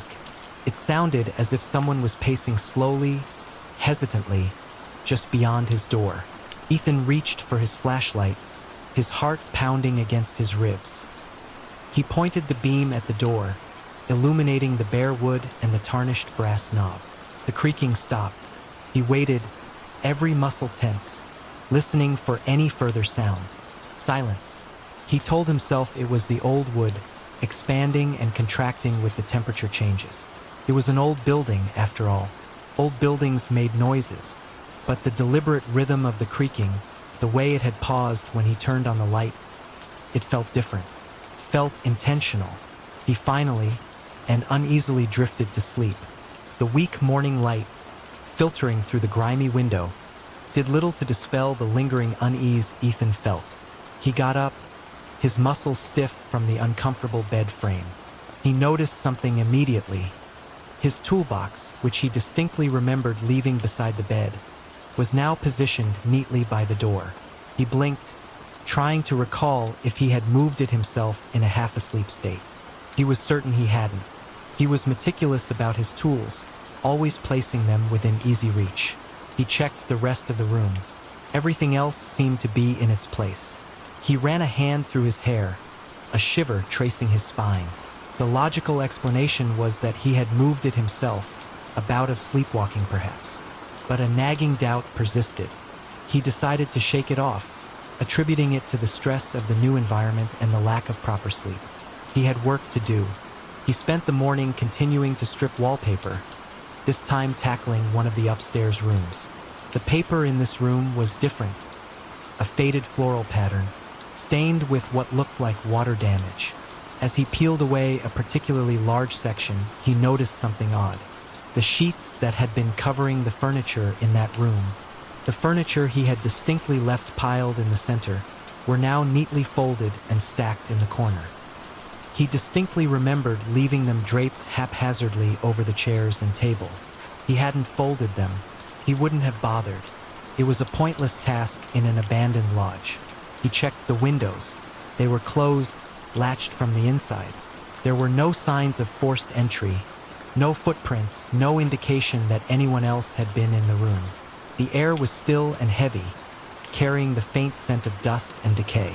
He felt a growing sense of disorientation, a feeling that the lodge itself was subtly shifting around him.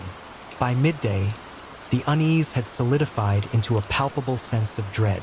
He couldn't shake the feeling that he was not alone. He took a short break, stepping outside to clear his head. He walked around the perimeter of the lodge, examining the exterior walls for any signs of entry, any clue that someone might be playing tricks on him. He found nothing. The doors were locked, the windows secured. There were no footprints in the overgrown weeds or the patches of bare earth. He returned inside, the heavy silence of the lodge pressing down on him. He resumed his work, trying to focus on the task at hand, but his mind kept returning to the moved toolbox, the folded sheets, the unsettling sounds of the previous night. Around late afternoon, the noises started again. Footsteps, soft and shuffling, always seeming to originate from just beyond his immediate vicinity. When he paused to listen, they stopped. When he resumed working, they returned, a subtle, persistent reminder of his unease. Once, he heard a distinct creak, like a door hinge slowly opening, coming from the second floor. He grabbed his flashlight and rushed upstairs, his heart pounding in his chest. He checked every room, shining the beam into every corner, every closet. All the doors were closed. The silence was absolute, broken only by his own ragged breathing. He called out, his voice sounding strained and thin in the empty hallway.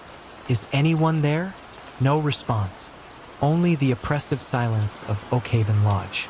That evening, he ate a meager meal of canned beans and crackers, sitting in the lobby with his flashlight on, illuminating the faded tapestry and the dust-covered furniture.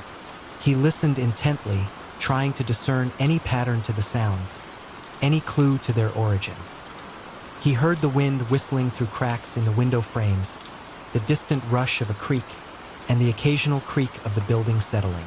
But he also heard, faintly, the now familiar shuffling footsteps, always just out of reach, always stopping when he tried to pinpoint their source. He decided on a change of sleeping arrangements. He chose a different room, this one on the second floor with a clear view of the front approach.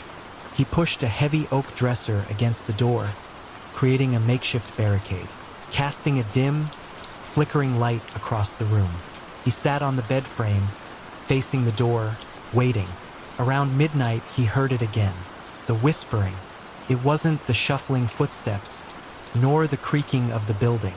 It was a low, raspy voice, seemingly emanating from just outside the door. He held his breath, listening. The voice whispered a name, repeatedly, in a tone that was both mournful and unsettling. "Arthur! Arthur!" Ethan's blood ran cold. It wasn't his name. His name was Ethan. A cold dread washed over him. He moved the dresser and he quickly opened the door. He saw nothing. Ethan, heart hammering against his ribs, quickly swung the door open, shining the lantern into the hallway. It was empty. The dim light revealed nothing but dust motes dancing in the air and the faded wallpaper peeling from the walls. He stepped out, checking both directions. Nothing. The whispering had stopped. He checked the other rooms on the second floor one by one. All empty.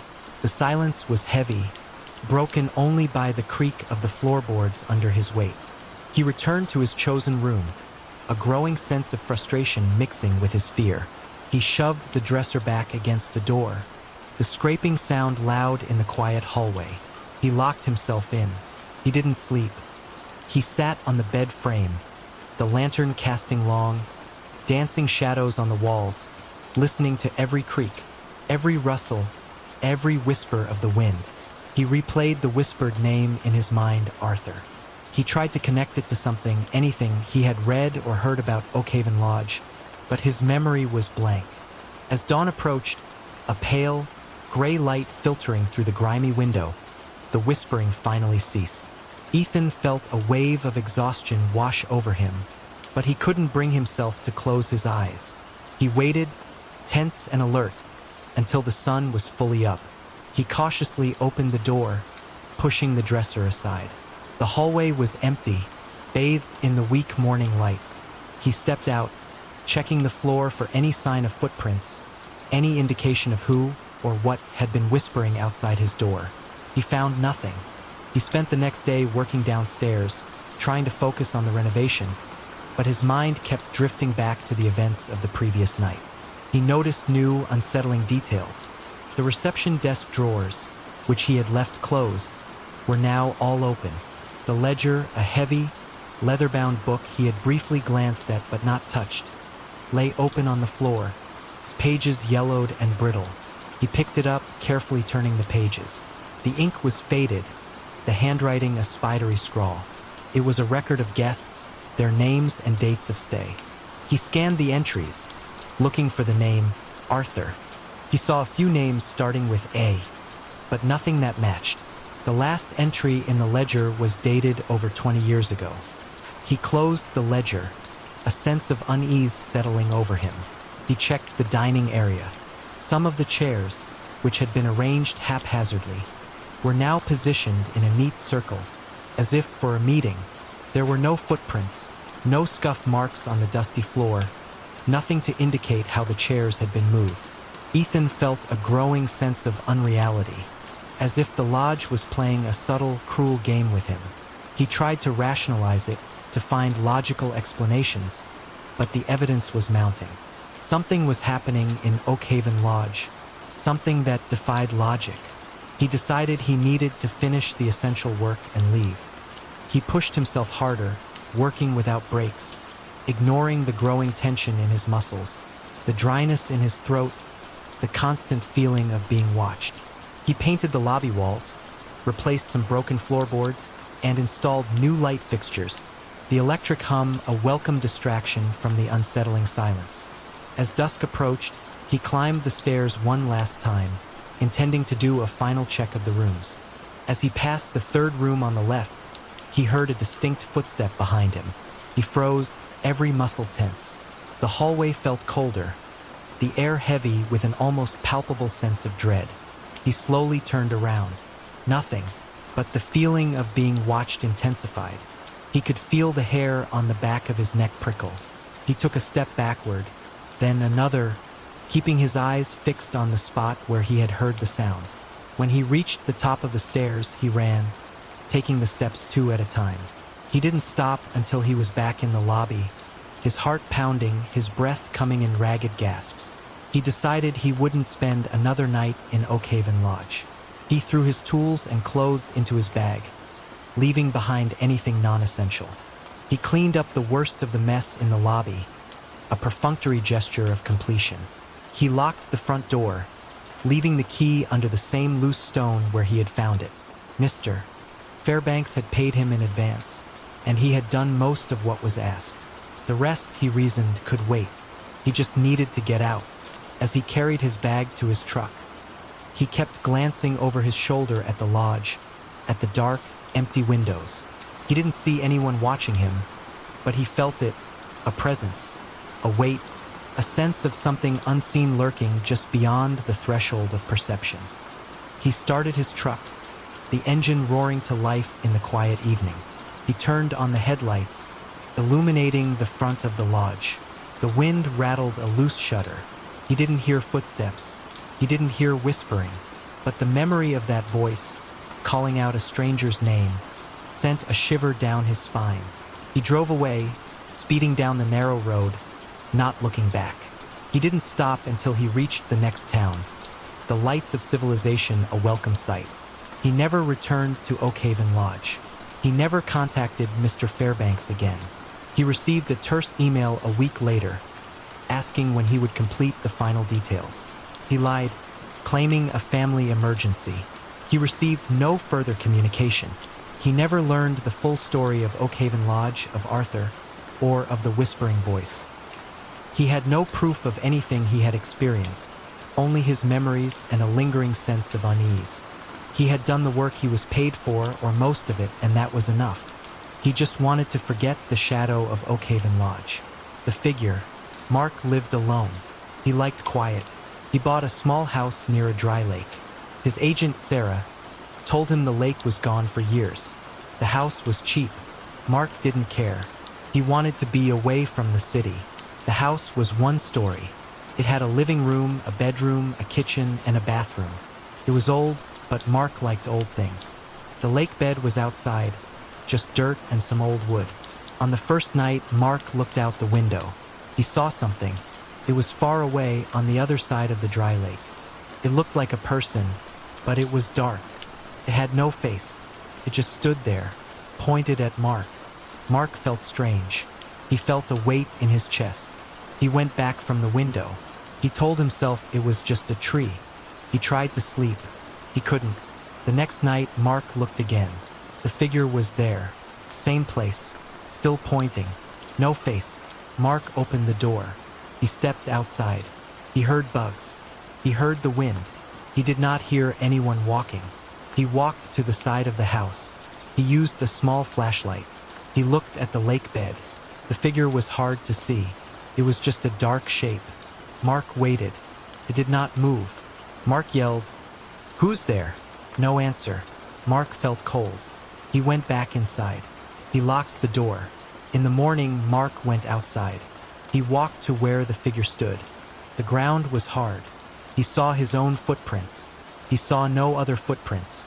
No one had been there. He looked around. Nothing. No tree. No bush. Just dirt. On the third night, Mark looked again. The figure was there. Same spot. Still pointing. Mark tried to open the window. He yelled, "Hey!" No answer. The figure did not move. Mark felt sweat on his face. He locked the window. He had no phone signal. He could not call anyone. He went to bed. He tried to sleep. Then he heard a whisper. Sounded like his name. Came from outside. Mark got up. He turned on the light. The whisper stopped. He went to the living room. He looked out the window. The figure was closer now. It was still pointing. Mark felt scared. He locked all the doors. He closed all the curtains. He lay awake all night. He thought he heard the whisper again. He told himself it was the wind. In the morning, he checked the ground. No footprints. Just his. He tried not to panic. He told himself it was not real. But he remembered the whisper. He remembered the shape. He spent the day trying to fix his phone. He got a small signal. He tried to call a friend, Tom. The call did not go through. He sent a text. It did not send. He told himself he would try again. That night, he closed the curtains early. He turned on the TV. He tried to watch a movie. He got up to get water. He looked out the kitchen window. The figure was there, close to his house now, pointed at him. Mark felt his hand shake. He turned off the light. He looked again. It was still there. He could not see a face. It was like a dark shape of a person. He whispered, "Go away." He heard a scraping sound. Near the porch. He went to the living room. He looked out the front window. The figure was still there, close to the porch. He locked the windows. He checked the back door. Locked. He picked up a wrench. He waited. He heard the whisper again. Said his name. Clear this time. Came from the wall. Mark felt his heart race. He wanted to yell. He could not. He sat on the couch. He held the wrench. He listened. He heard only the whisper. His name. Over and over. After many hours, the sky got light. Mark got up. He looked out the window. The figure was gone. He could not understand. How could something stand there and leave no trace? The watcher in the mire. Clara. a recently widowed woman seeking solace and solitude, decided to relocate to a remote cottage bordering a vast, desolate marshland. The property, known locally as Marsh End, had been remarkably inexpensive, and the estate agent, a Mr. Silas, had been oddly eager to finalize the sale. He'd vaguely mentioned that the previous owner had left abruptly, citing unforeseen circumstances. Clara, desperate for a fresh start and unconcerned by local rumors, dismissed his evasiveness. The cottage was a single-story dwelling, built of sturdy, gray stone. It stood alone, separated from the edge of the marsh by a stretch of cracked, uneven ground that was perpetually damp. The surrounding vegetation was sparse, gnarled, wind-battered trees and clumps of coarse grass that rustled even on the calmest days. The air carried a constant, faintly unpleasant odor of decaying vegetation and stagnant water. Clara moved in during a bleak autumn afternoon. The sky was a uniform gray, and a fine drizzle blurred the horizon, making the marsh seem to extend infinitely. She unloaded her few belongings in a worn suitcase, a box of books, and a small, antique writing desk, and began to settle in. The cottage's interior was basic but clean. There was a single bedroom, a small living area with a stone fireplace, and a kitchen just large enough for a small table and a few cupboards. That first evening, as dusk settled, Clara stood at the living room window, looking out at the marsh. The drizzle had stopped, but the air remained heavy with moisture. As her eyes adjusted to the fading light, she noticed a dark shape in the distance, near the edge of the visible water. It was tall and upright, resembling a human figure, but utterly still. She squinted, thinking it might be a tree stump or a peculiar rock formation. But as she watched, she realized it wasn't a natural feature. It had a distinct, almost angular silhouette. It seemed to be facing the cottage, and one arm was extended, as if pointing directly at her. A shiver ran down her spine. She told herself it was a trick of the light, a product of her grief and the unsettling atmosphere of the place. Clara closed the curtains tightly and lit a small lamp. She tried to read, but her attention kept drifting back to the window, to the image of that dark, unmoving figure. She couldn't shake the feeling that it was watching her. She eventually fell into a restless sleep, plagued by vague, unsettling dreams. The next morning, she ventured outside to explore the area around the cottage. The ground was soft and yielding underfoot, a mixture of mud and decaying leaves. She walked cautiously toward the spot where she'd seen the figure the previous evening. As she drew closer, she found no sign of anything that could have created that silhouette. There were no trees, no large rocks, just the flat, muddy expanse of the marsh. The mud showed her own footprints clearly, but there were no other marks, no indication that anything had stood there. Clara felt a growing sense of unease. She tried to rationalize what she'd seen, attributing it to her imagination, to the stress of her recent loss. But the image of that pointing figure remained vivid in her mind, and a nagging doubt persisted. She returned to the cottage, feeling increasingly isolated and vulnerable. The marsh, with its silent, watchful presence, had begun to feel less like a refuge and more like a threat. That evening, Clara made a point of securing the cottage before dark. She checked all the windows, ensuring they were latched, and bolted the heavy wooden front door. She lit a fire in the fireplace, hoping the warmth and light would dispel the growing chill she felt, a chill that seemed to emanate from the marsh itself. She tried to distract herself by unpacking her books, arranging them on a small shelf near the fireplace. But her gaze kept drifting to the windows, to the curtains that concealed the darkening marsh. She couldn't shake the feeling of being observed. As the night deepened, the wind picked up, rattling the window panes and whistling through the gaps in the old stone walls. Clara sat in a worn armchair, wrapped in a blanket, trying to read. But the words on the page seemed to blur, and her mind kept replaying the image of the figure in the marsh. Then she heard it, a faint whisper, seemingly just outside the window.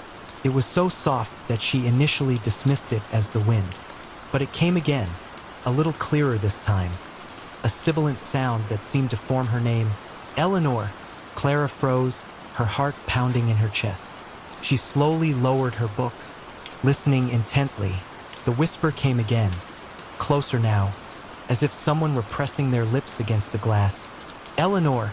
She rose from the chair, her legs trembling. She moved cautiously toward the window, her hand reaching for the heavy curtains. She hesitated, her breath catching in her throat. The whisper came again, more insistent now. "Eleanor, come." A wave of fear washed over her. She could no longer deny that something was out there, something that knew her name, something that wanted her attention. She pulled the curtains open a fraction of an inch, peering out into the darkness. At first, she saw nothing but the reflection of the lamplight on the glass. Then, as her eyes adjusted, she saw the figure, standing much closer to the cottage now, no longer at the edge of the visible water, but halfway across the muddy ground.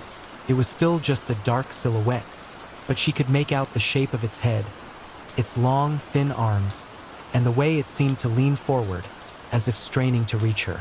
Clara gasped, stumbling backward, away from the window. She felt a cold dread grip her, a primal fear that transcended rational thought. She locked all of the windows.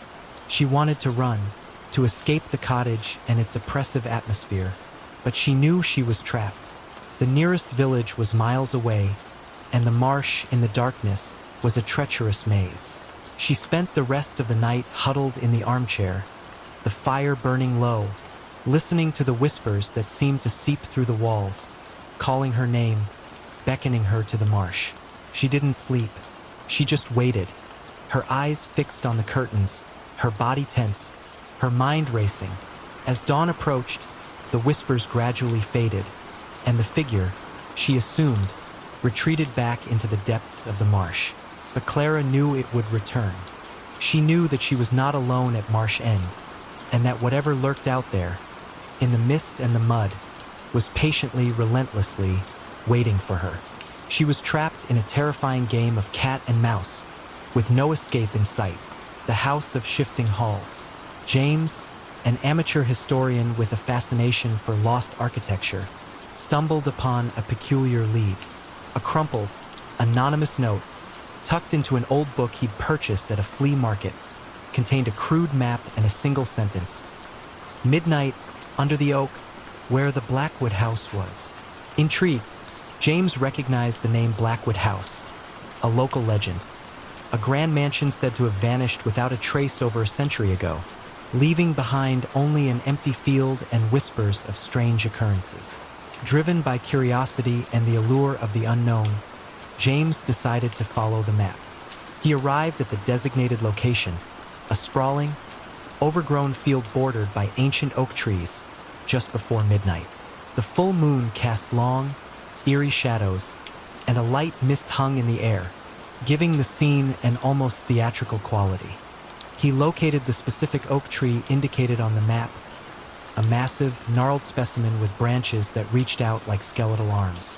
He stood beneath the oak, flashlight in hand, examining the ground. There was nothing, just grass, weeds, and the occasional rock. He consulted the map again. It showed a simple outline of the house, a rectangle with a few internal lines suggesting rooms and hallways. He paced around, trying to match the map to the terrain, but nothing correlated. He was about to dismiss the whole thing as a hoax when he noticed a subtle shimmer in the air, a distortion of the moonlight. He held his breath, watching. The shimmer grew more defined, resolving itself into a faint, rectangular outline, hovering just above the ground. It was the outline of a house, matching the shape on the map. James felt a surge of adrenaline, mixed with a prickle of fear. He reached out, his hand passing through the shimmering outline without resistance. The air within the outline felt noticeably colder. He took a deep breath and stepped forward, crossing the threshold of the vanished house. As he did so, the world around him seemed to twist and blur. The moonlight faded, replaced by a dim, diffuse glow that seemed to emanate from the air itself. He found himself standing in a long, narrow hallway. The walls were paneled in dark wood, and the floorboards creaked under his weight. The air was heavy with the scent of dust and decay. He switched on his flashlight, the beam cutting through the gloom. The hallway stretched out before him, lined with closed doors.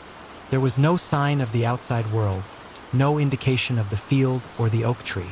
He was inside the Blackwood house, a house that shouldn't exist. He started to walk, his footsteps echoing strangely in the silence. He tried a door handle, it turned smoothly, and the door opened onto another hallway, identical to the first. He closed the door and tried another. It led to a small, empty room with bare walls and a cracked window. He tried a third door and a fourth, each revealing a different space: a library with empty shelves, a dining room with a collapsed table, a bedroom with a rusted bed frame. But none of the rooms or hallways seemed to connect in a logical way. The layout of the house was constantly shifting, rearranging itself. He'd turn around and find that the hallway behind him had changed, that doors had appeared or vanished, that the angles of the walls were slightly different. He began to hear sounds, faint whispers, the rustle of unseen fabric, the creak of floorboards in the distance. He called out, "Hello? Is anyone there?" But his voice was swallowed by the silence. He tried to retrace his steps, to find the entrance, but it was impossible. The hallways twisted and turned, leading him in circles. He felt a growing sense of disorientation, of being utterly lost in a labyrinth that defied the laws of space and time. The Blackwood house was not just a ghost. It was a maze, a trap, a puzzle with no solution. He started to feel panicked. James pressed on, trying to maintain a sense of calm, but his heart was pounding. He pulled out the crumpled map from his pocket, hoping it might offer some clue, some guidance. But the map, too, had changed. The lines representing the rooms and hallways were now a jumble of intersecting lines, a chaotic scribble that made no sense.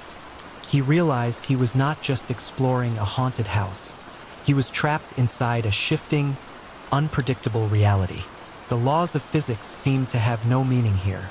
He could walk for hours and end up back where he started, or open a door and find himself in a completely different part of the house.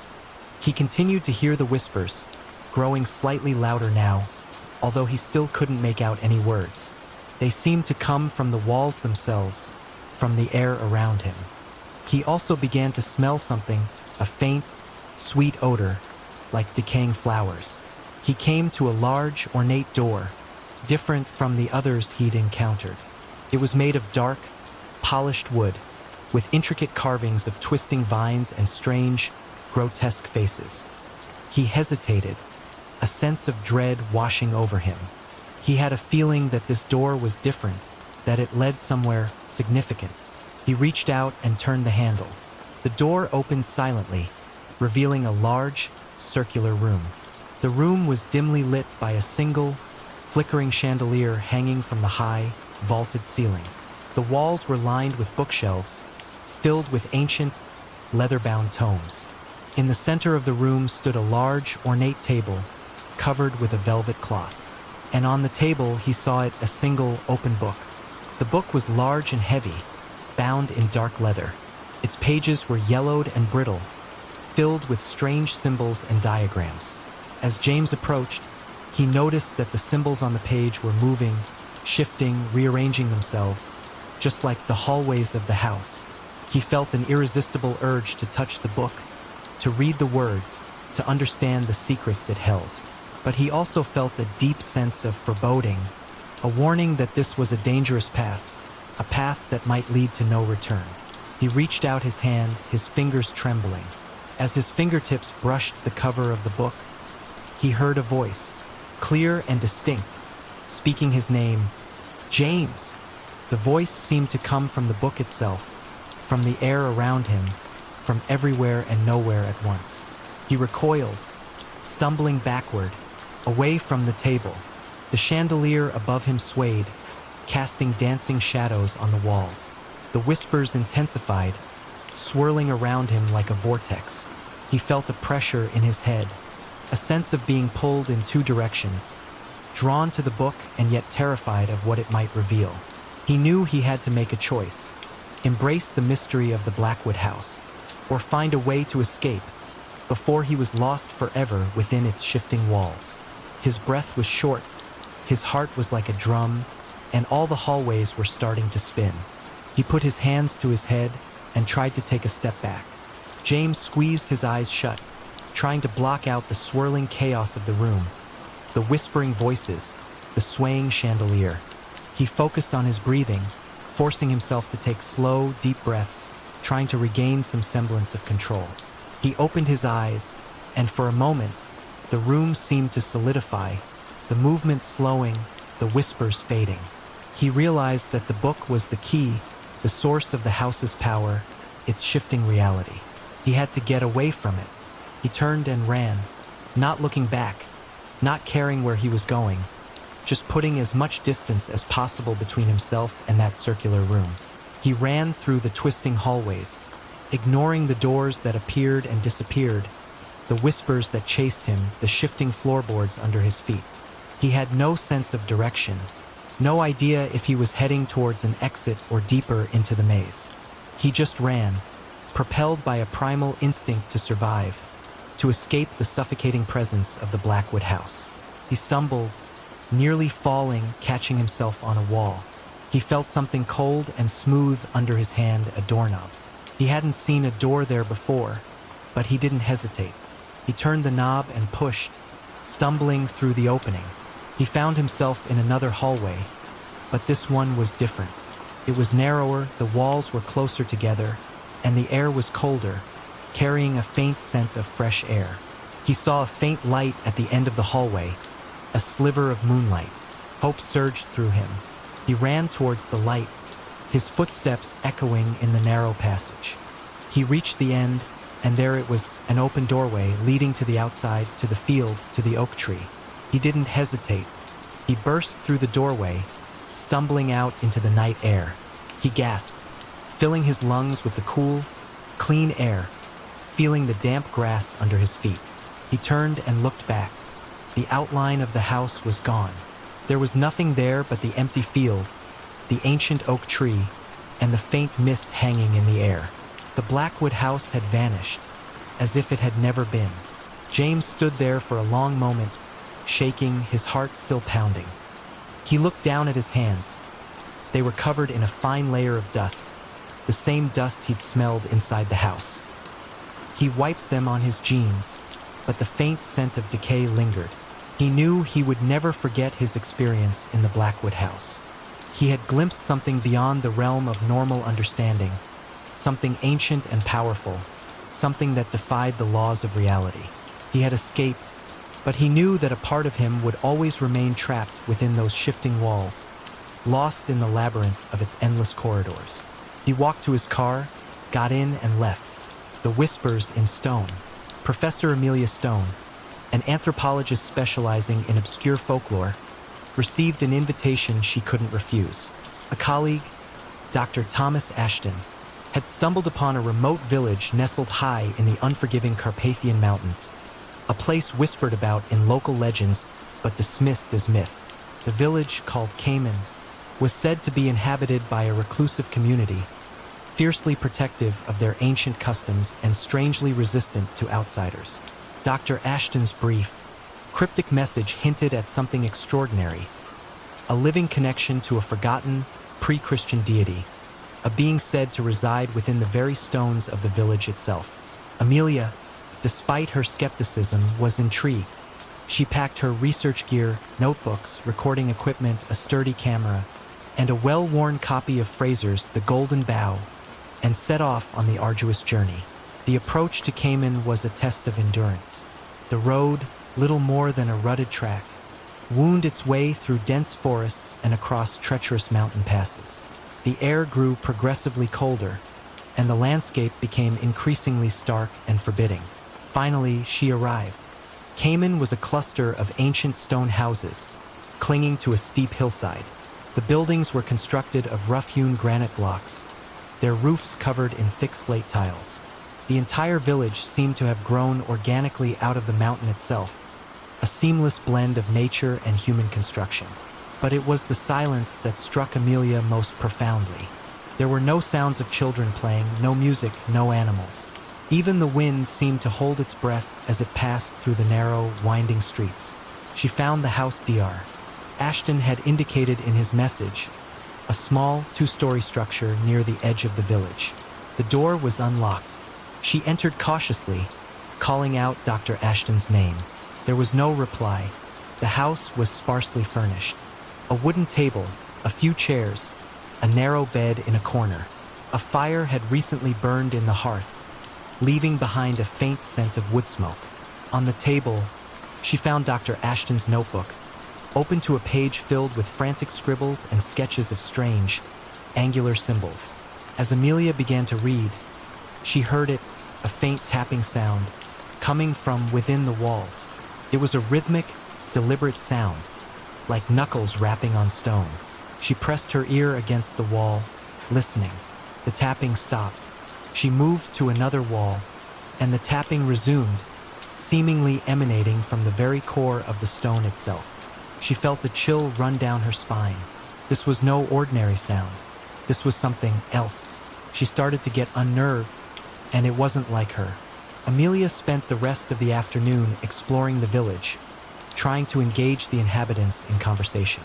But the villagers, dressed in drab, homespun clothing, were wary and uncommunicative.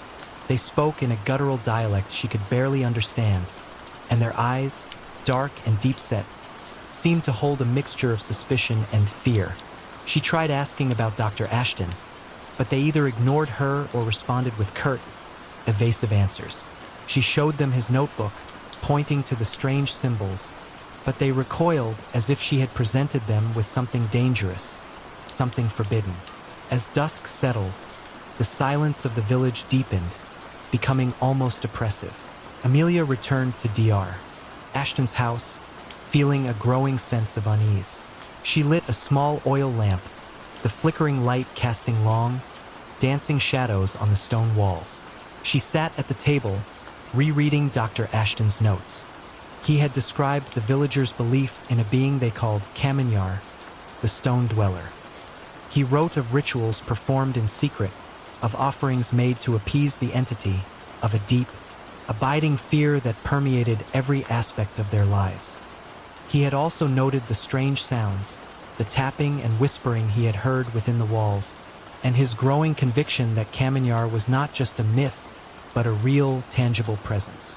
As Amelia read, the tapping started again, louder this time, more insistent. It seemed to be coming from all around her, from every wall, from the floor, from the ceiling.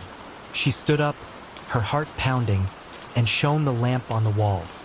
The stones themselves seemed to be vibrating, pulsing with a low, rhythmic hum. She pressed her hand against the cold, rough surface and felt a distinct tremor, a subtle but undeniable movement. Then she heard the whispers. They were faint at first, barely audible above the tapping, but they grew steadily louder, coalescing into a chorus of voices, murmuring in a language she didn't understand, yet somehow felt deep within her bones. The whispers seemed to be speaking directly to her, calling her name, beckoning her to something. Amelia felt a wave of dizziness, a sense of disorientation. The room seemed to spin, the stone walls closing in on her. She stumbled backward, knocking against the table, sending Dr. Ashton's notebook tumbling to the floor. As the notebook fell, a single sheet of paper slipped out, revealing a drawing on the back. It was a crude but powerful depiction of a humanoid figure, its body composed of jagged stone blocks, its eyes glowing with an eerie, internal light. Beneath the drawing, a single word was scrawled in Dr. Ashton's handwriting, Kaminyar. Amelia stared at the drawing, a cold dread gripping her. She knew, with a certainty that defied logic, that she was not alone in this village, that she was in the presence of something ancient, powerful and profoundly unsettling. The stone was alive. Amelia backed away from the drawing, her eyes darting around the room. The tapping had intensified, evolving into a deep, resonant pounding that seemed to shake the very foundations of the house. The whispers were louder now, a cacophony of voices that filled her head, making it impossible to think clearly. She felt a desperate urge to flee, to escape the suffocating presence of the village and its stone dweller. But she also felt a strange, compelling curiosity, a desire to understand the mystery, to uncover the truth behind the legends. She picked up Dr. Ashton's notebook, clutching it tightly in her hand. She had to find him. He was the key to understanding what was happening. She moved towards the door, but as she reached for the handle, she heard a voice, clear and distinct, speaking inside her head. It was not a whisper, but a resonant, booming voice that seemed to vibrate through her very being. "Stay," the voice commanded. Amelia froze, her hand hovering over the doorknob. She slowly turned, her eyes scanning the room. There was no one there, only the stone walls, the flickering lamplight, and the relentless pounding that seemed to emanate from the earth itself. "Who are you?" she whispered, her voice trembling. "I am Kamenyar," the voice replied. "The heart of this place, the soul of the stone." Amelia felt a wave of fear wash over her, but she stood her ground, forcing herself to meet the unseen presence. "What do you want?" she asked.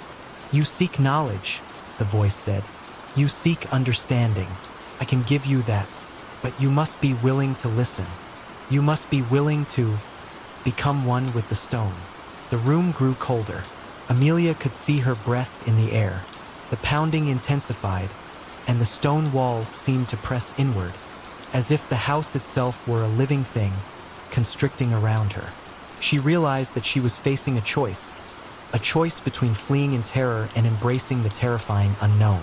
She could run, try to escape the village and its ancient secrets, or she could stay and risk losing herself in the heart of the stone. She felt Dr. Ashton's book in her hand, and she knew the choice was already made. Amelia took a deep, shaky breath, trying to calm the frantic beating of her heart. She looked down at Dr. Ashton's notebook, at the drawing of the stone figure, and a strange sense of resolve began to replace her fear. She had come to Cayman seeking answers, and now it seemed the answers were seeking her. I want to understand," she said, her voice still trembling, but firmer now. The pounding subsided slightly, the pressure in the room easing. The voice of Kamenyar spoke again, softer this time, less commanding, more persuasive. "Then listen," it said. "Listen to the stone. Listen to the whispers. Listen to the heart of Cayman." Amelia closed her eyes, focusing on the sounds around her. The whispers, which had previously been a chaotic jumble, began to resolve themselves into individual voices, each with its own distinct tone and cadence. She heard the voices of men, women, and children, speaking in the ancient dialect of the villagers, their words weaving a tapestry of stories, of legends, of lives lived and lost within the embrace of the mountain. She heard tales of hardship, of survival, of a deep connection to the land and the stone. She heard of rituals performed under the pale moonlight, of offerings made to appease the spirits of the mountain, of a pact made long ago between the villagers and Kamenyar, a pact that bound them to the stone for eternity. She began to understand. Kamenyar was not a malevolent entity, not a monster to be feared. It was the collective consciousness of the village, the accumulated memories, emotions, and experiences of generations, imprinted upon the very fabric of the stone itself. It was the living history of Cayman, a history that was both beautiful and terrifying. As she listened, the stone walls around her seemed to dissolve, replaced by visions, by fleeting glimpses of the past.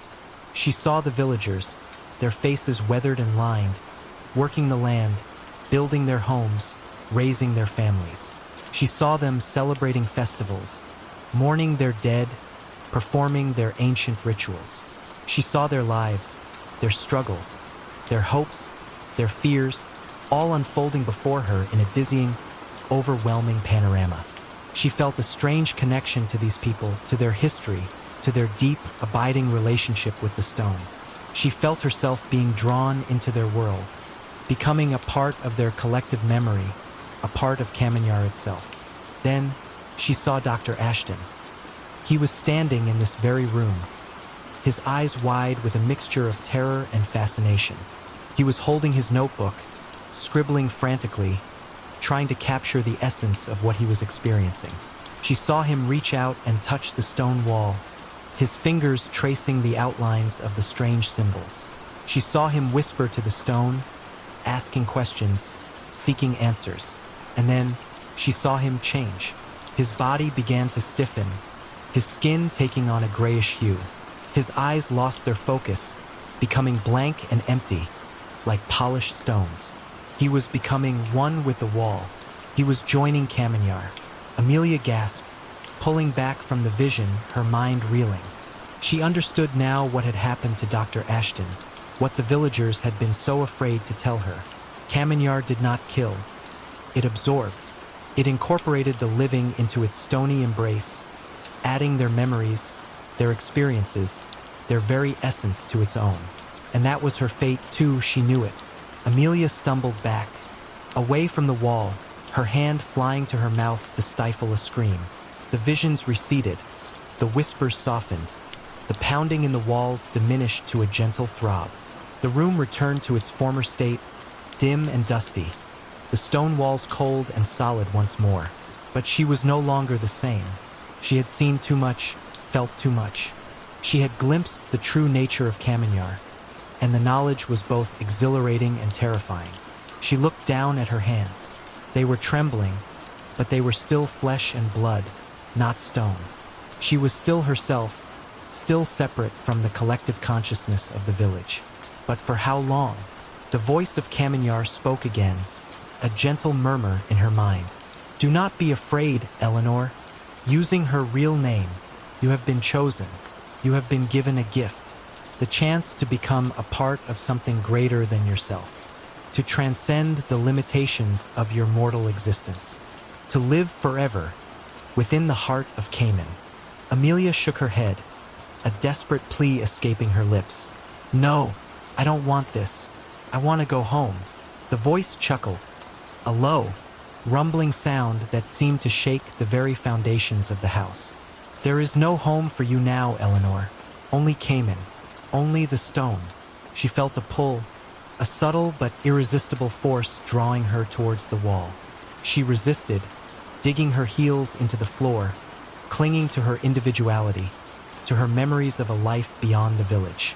But the pull was growing stronger, the whispers more insistent, the pounding of the stone a relentless rhythm that echoed the frantic beating of her own heart. She knew she couldn't fight it forever. Kamenyar was patient, eternal, could wait. She closed her eyes, tears streaming down her face. She thought of her life, of her friends, of her family, of all the things she would never experience again. She thought of the warmth of the sun on her skin, the taste of fresh bread, the sound of laughter. All of it would be lost, swallowed by the cold, silent embrace of the stone. Then, a new thought emerged, a flicker of defiance in the face of overwhelming despair. She had come to Cayman seeking knowledge, seeking understanding. And she had found it in a way she could never have imagined. She had glimpsed the truth behind the legends, the reality of a being that existed beyond human comprehension. And perhaps, just perhaps, there was a way to use that knowledge to bargain with Kamenyar, to find a compromise, a way to preserve her own identity while still honoring the ancient pact. She opened her eyes, her gaze fixed on the stone wall. She took a deep breath and spoke, her voice clear and strong, despite the tremor in her hands. Kamenyar, she said, I understand you now. I understand your power, your history, your connection to this place. But I am not ready to become one with the stone. Not yet. I have a life, a purpose beyond these walls. I ask you, grant me a reprieve. Let me leave this village and I will tell your story. I will share the knowledge I have gained, so that others may understand the truth of Cayman. I will be your voice, your emissary, to the outside world. The pounding stopped. The whispers faded. The room fell silent, except for the faint crackling of the oil lamp. Amelia held her breath, waiting, her body tense, her mind racing. Then the voice of Kamenyar spoke one last time, its tone different, not commanding, not persuasive, but resigned. So be it, it said. Go. tell our story. But know this, Eleanor. The stone always remembers. The pressure in the room vanished. The cold receded. Amelia felt a wave of exhaustion wash over her, but also a sense of relief, of liberation. She had been spared. For now. She stumbled back towards the door, her legs weak, her mind still reeling from the experience. She left the house, leaving Dr. Ashton's notebook behind, a silent testament to the power of Kamenyar. She walked through the silent village, past the wary eyes of the villagers, and out onto the mountain path. She never looked back. Amelia kept her promise. She wrote about Cayman, about Kamenyar, about the living stone and the whispers in the walls. Her account was met with skepticism, with disbelief, but she persisted, driven by the memory of that night, by the voice of the stone, by the knowledge that she carried within her. And sometimes, late at night, when the wind howls outside her window, she can still hear the faint tapping, the distant whispers, the echo of Kamenyar, reminding her that the stone always remembers. The story, her story, wasn't over. The composer's curse. Benjamin, a struggling musicologist, received an unexpected inheritance. A dilapidated, long-abandoned music studio from a great-uncle he barely knew, a once-renowned composer named Arthur Mallory. The studio, located in a quiet, almost forgotten corner of the city, was rumored to be cursed, the source of Mallory's creative genius and, ultimately, his descent into madness. Benjamin, initially skeptical of the rumors, saw the studio as an opportunity. He was desperate for inspiration, his own compositions feeling stale and uninspired. He hoped that by immersing himself in Mallory's environment, by studying his work, he might unlock some hidden spark, some forgotten technique. He received the keys from a nervous, tight-lipped lawyer who refused to answer any questions about the studio or Arthur Mallory's past. He simply handed over the keys and a thick, sealed envelope, muttering something about unfinished business. The studio was a single, large room, accessible through a narrow hallway in a crumbling old building. The air inside was thick with dust and the scent of decaying wood. A grand piano dominated the center of the room, its keys yellowed and chipped, its surface covered in a layer of grime. Shelves lined the walls, overflowing with stacks of sheet music, notebooks, and strange, unidentifiable objects. A large, ornate mirror, its frame intricately carved with musical instruments and grotesque faces, hung on one wall. Benjamin felt a thrill of excitement, mixed with a sense of unease. This was a treasure trove of musical history, a window into the mind of a forgotten genius. But it was also a place of shadows, of whispers, of a lingering darkness that he couldn't quite explain. He began to explore, carefully examining the sheet music, the notebooks, the strange instruments. He found scores for symphonies, concertos, operas, all bearing Mallory's distinctive, elegant handwriting. But he also found other pieces, fragments of compositions that were unlike anything he'd ever seen before. These unfinished works were filled with bizarre notations, dissonant chords, and unsettling rhythmic patterns. They seemed to defy the rules of conventional music theory, pushing the boundaries of harmony and melody into a realm of unsettling chaos. And on the margins of these scores, Mallory had scrawled cryptic notes. "Do not complete. The listener must be prepared." The silence between the notes. He had strange symbols and notes that made Benjamin's head ache. Intrigued, Benjamin sat at the piano, placing one of the unfinished scores on the music stand. He hesitated, a sense of foreboding washing over him. But his curiosity, his desire for inspiration, overcame his apprehension. He began to play. The notes sounded strange, discordant, almost painful to the ear. The air in the room seemed to vibrate, and a cold draft swept through the studio, despite the closed windows. He stopped playing, and the room fell silent except for a faint, high-pitched ringing in his ears. He looked around, feeling a growing sense of unease. The shadows in the corners of the room seemed to deepen, and the carved faces on the mirror frame seemed to leer at him.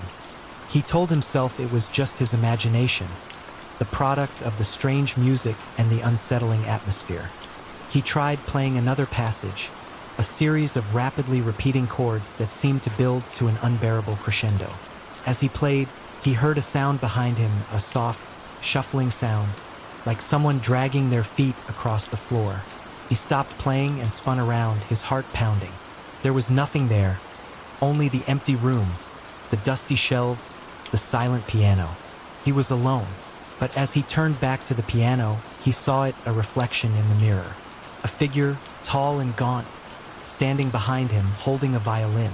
The figure was shrouded in shadow, its face obscured, but he could see the gleam of the violin's strings, the curve of the bow.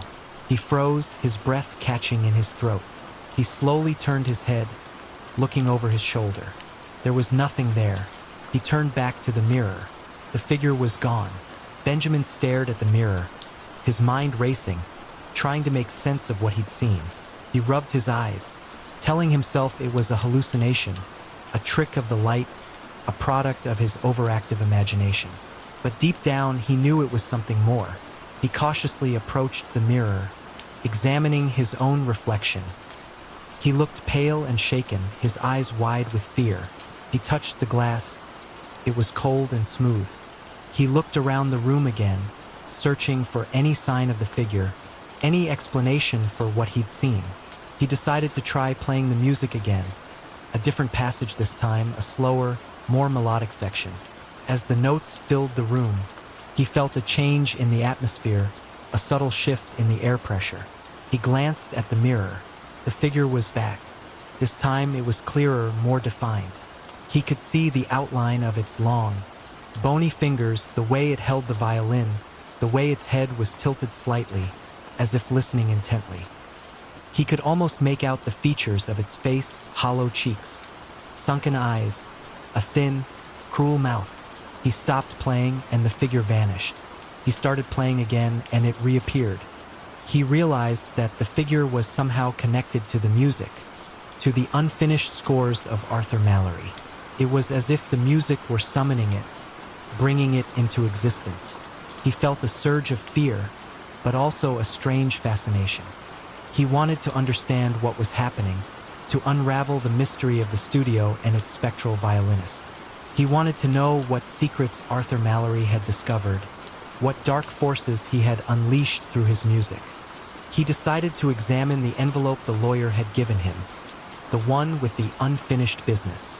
He found it tucked away in a drawer, beneath a pile of old letters. He carefully opened it, his hands trembling slightly. Inside, he found a single sheet of paper, covered in Mallory's frantic handwriting. It was a confession, a warning, a desperate plea for help. Mallory wrote of his obsession with creating the perfect music, music that transcended the limitations of human expression, music that could unlock the secrets of the universe. He wrote of his experiments with forbidden harmonies, with ancient scales, with rhythms that defied the natural order. He wrote of a presence he had summoned through his music, a being from another dimension, a creature of pure sound, a violinist of unimaginable skill and terrifying power. He wrote of his attempts to control this being, to harness its power for his own creative ends. But he had failed. The violinist had become his master, demanding more and more complex, more and more dissonant music, feeding on his energy, driving him to the brink of madness. Mallory had tried to stop, to destroy his unfinished scores, but the violinist wouldn't let him. It had trapped him in the studio, forcing him to compose, to play, to serve its insatiable hunger for sound. The last sentence of the note was chilling. Do not complete the scores. Do not listen to the silence. Do not look in the mirror.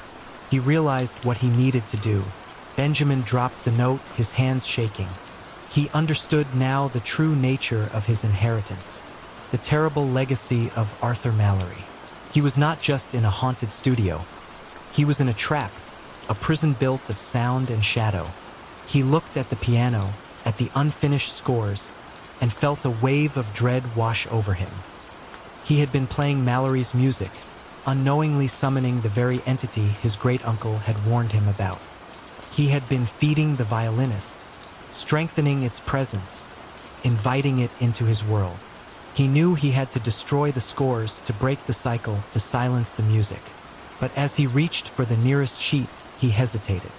A strange compulsion washed over him, a desire to hear the music, to complete the unfinished pieces, to experience the power that Mallory had described.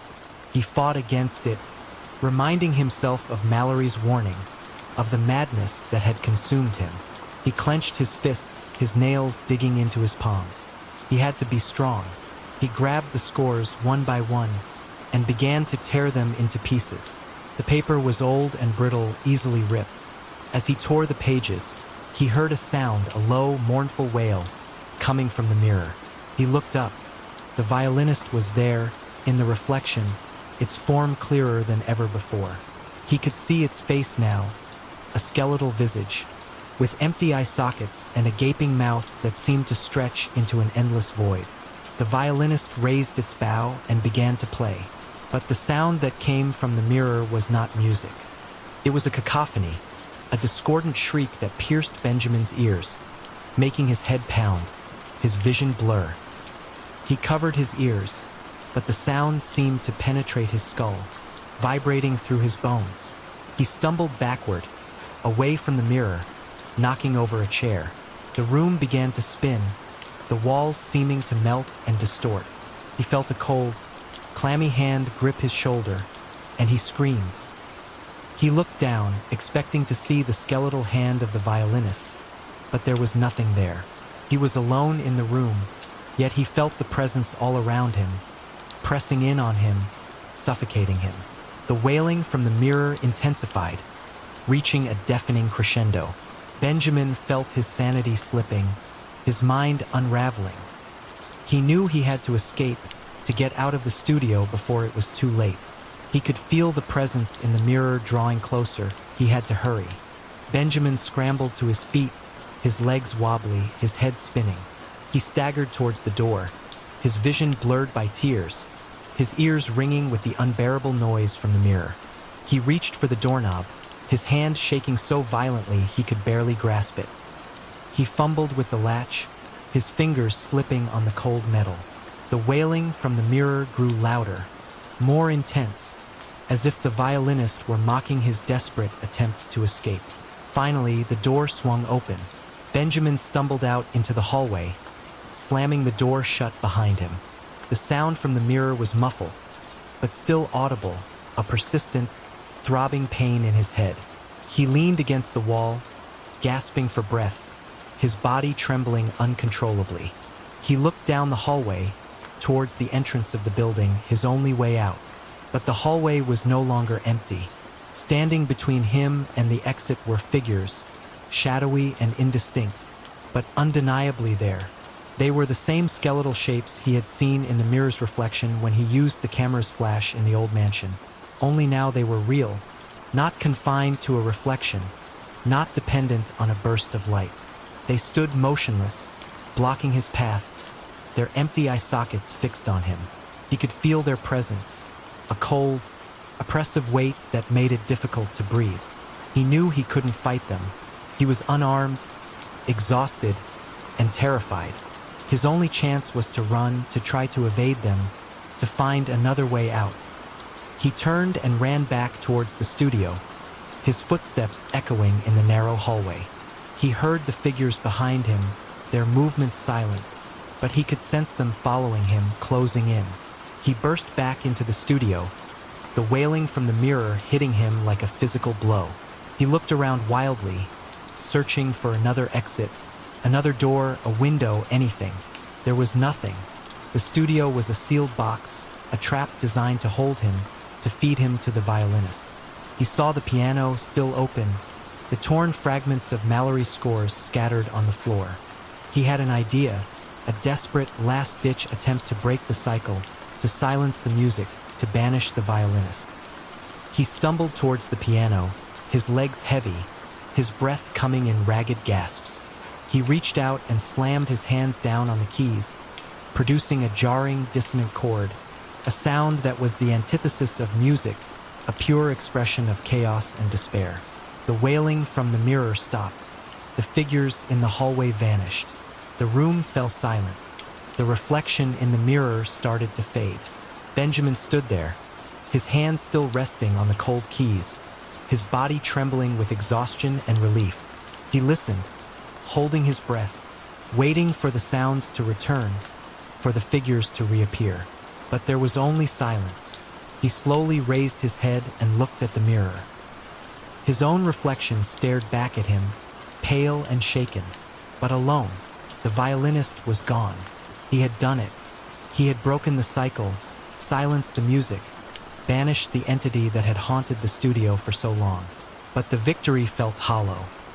He was left with the silence, the emptiness, the lingering scent of decay, and the knowledge of what he had experienced. He stumbled back to his bag and retrieved the torn remains of Arthur's compositions. He hesitated, looking down at the music, the same music that had almost driven two men to madness. He knew in his heart that the only way to truly be rid of the curse was to take no chances. He would burn the music. He carefully left the studio for the last time. He did not go back to his flat. He went to a nearby park, and in a metal trash can, he set the pages alight, watching as the fire turned the notes into ashes that would be scattered to the wind, never able to be played again. He knew the studio would still stand, empty and silent, a monument to a forgotten composer and his terrifying creation. But the music, the source of its power, was gone.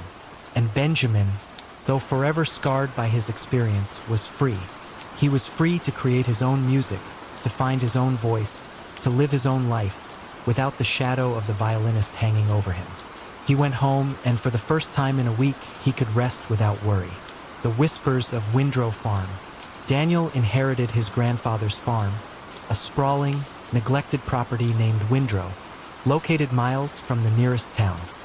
He remembered visiting as a child, enchanted by the rambling old barn, the fields of swaying wheat, and the stories his grandfather, Silas, used to tell. But Silas had passed away years ago, and the farm had fallen into disrepair.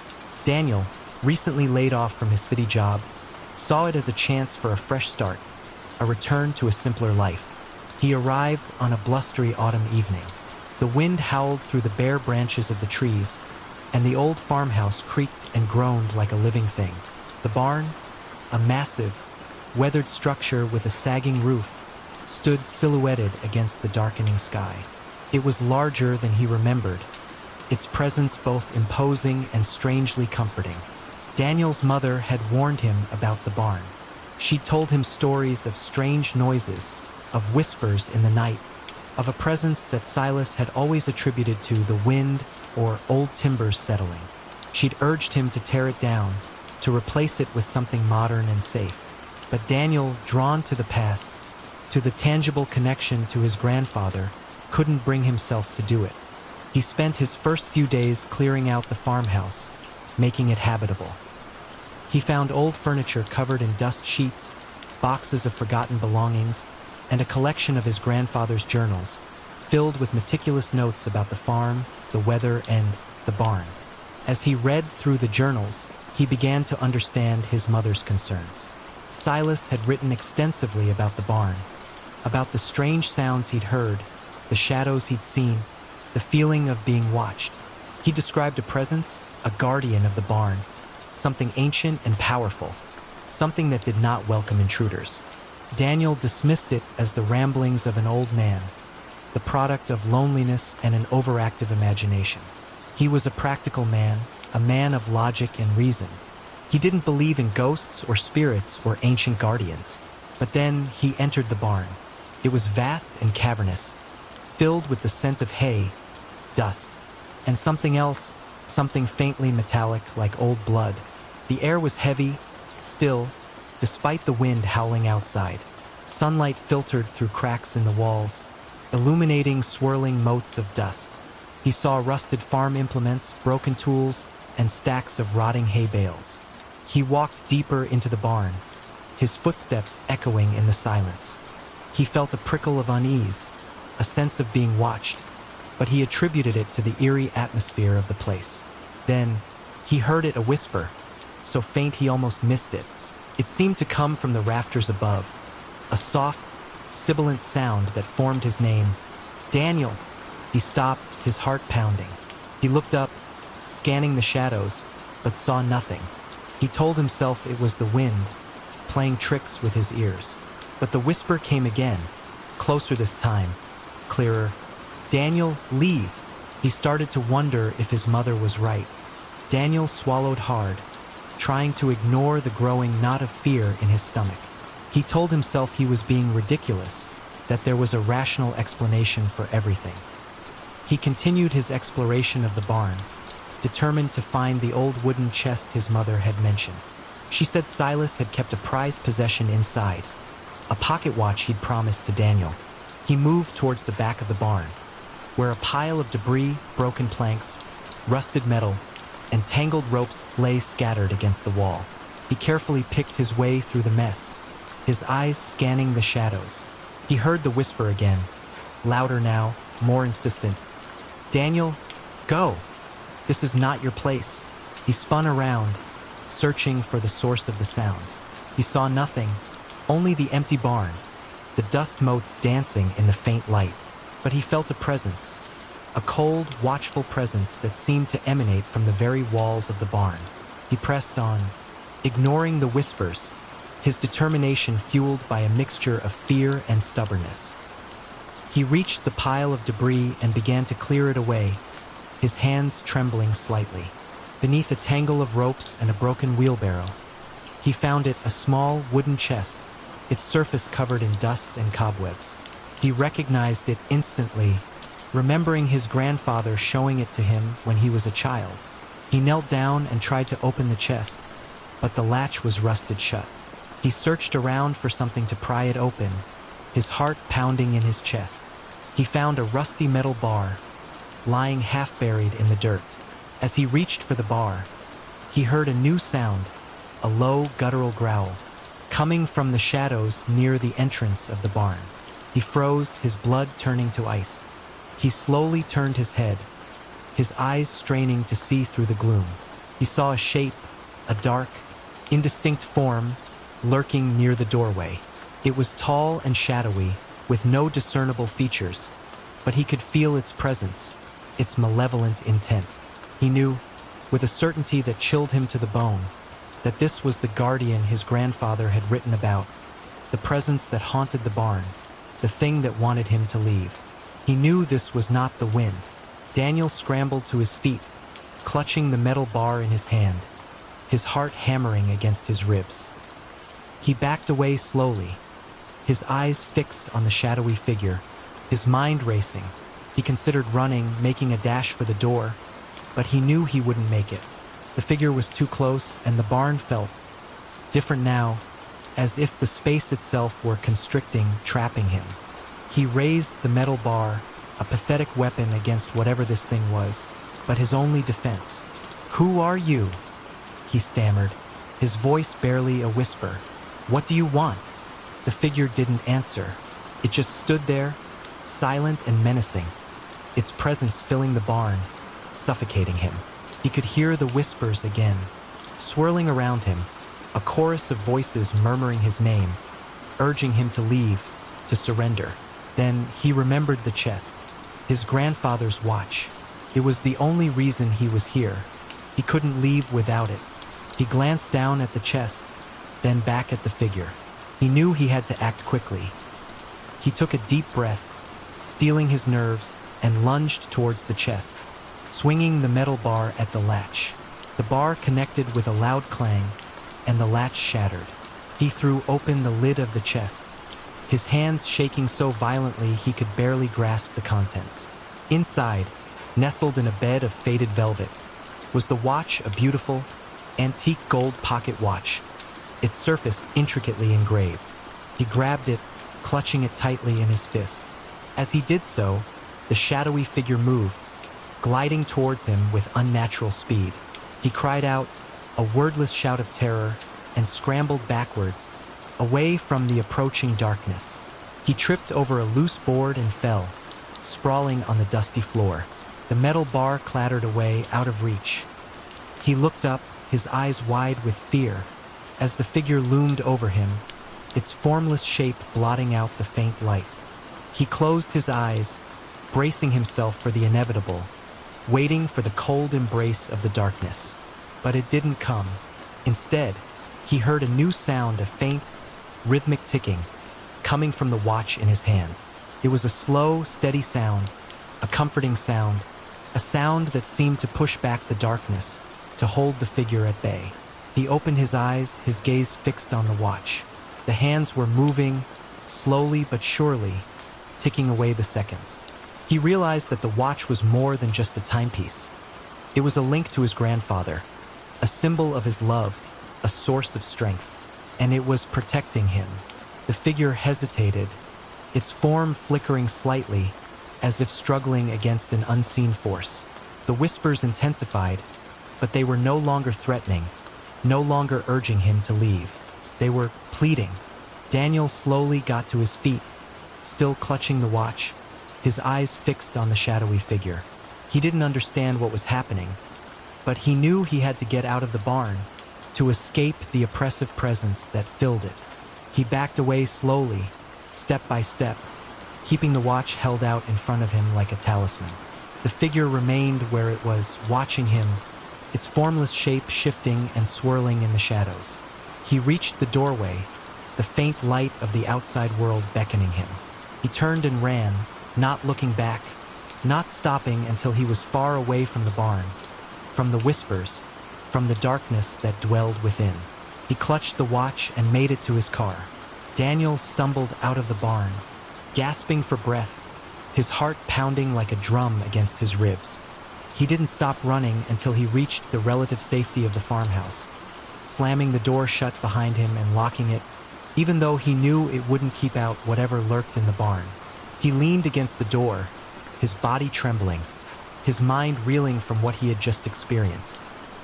He looked down at the pocket watch in his hand, its golden surface gleaming faintly in the dim light. The ticking sound was steady, reassuring, a tiny beacon of normalcy in the midst of the surrounding chaos. He realized he had to leave Windrow Farm, to get as far away from the barn and its malevolent guardian as possible. But he also knew he couldn't just abandon his grandfather's legacy, his family history. He had to understand what was happening, why the barn was haunted, why the watch seemed to offer protection. He spent the rest of the evening poring over his grandfather's journals, searching for clues, for answers. He found more detailed accounts of Silas's encounters with the barn's presence, his growing fear, his desperate attempts to understand it. He discovered that the barn had not always been haunted. Silas had written about its construction, about the joy he'd felt working alongside his own father, building a structure that would serve the farm for generations to come. But then, something had changed. Silas had begun to notice strange occurrences, tools disappearing, animals acting strangely, whispers in the night. He'd initially dismissed them as his imagination, but the incidents had grown more frequent, more disturbing. He'd started researching the history of the land, delving into local folklore, searching for any explanation for what was happening.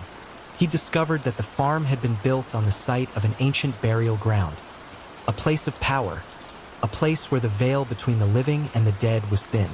Silas had believed that the construction of the barn had disturbed something, awakened a dormant entity, a spirit tied to the land, a guardian of the burial ground. And he'd spent the rest of his life trying to appease it, to protect his family from its wrath.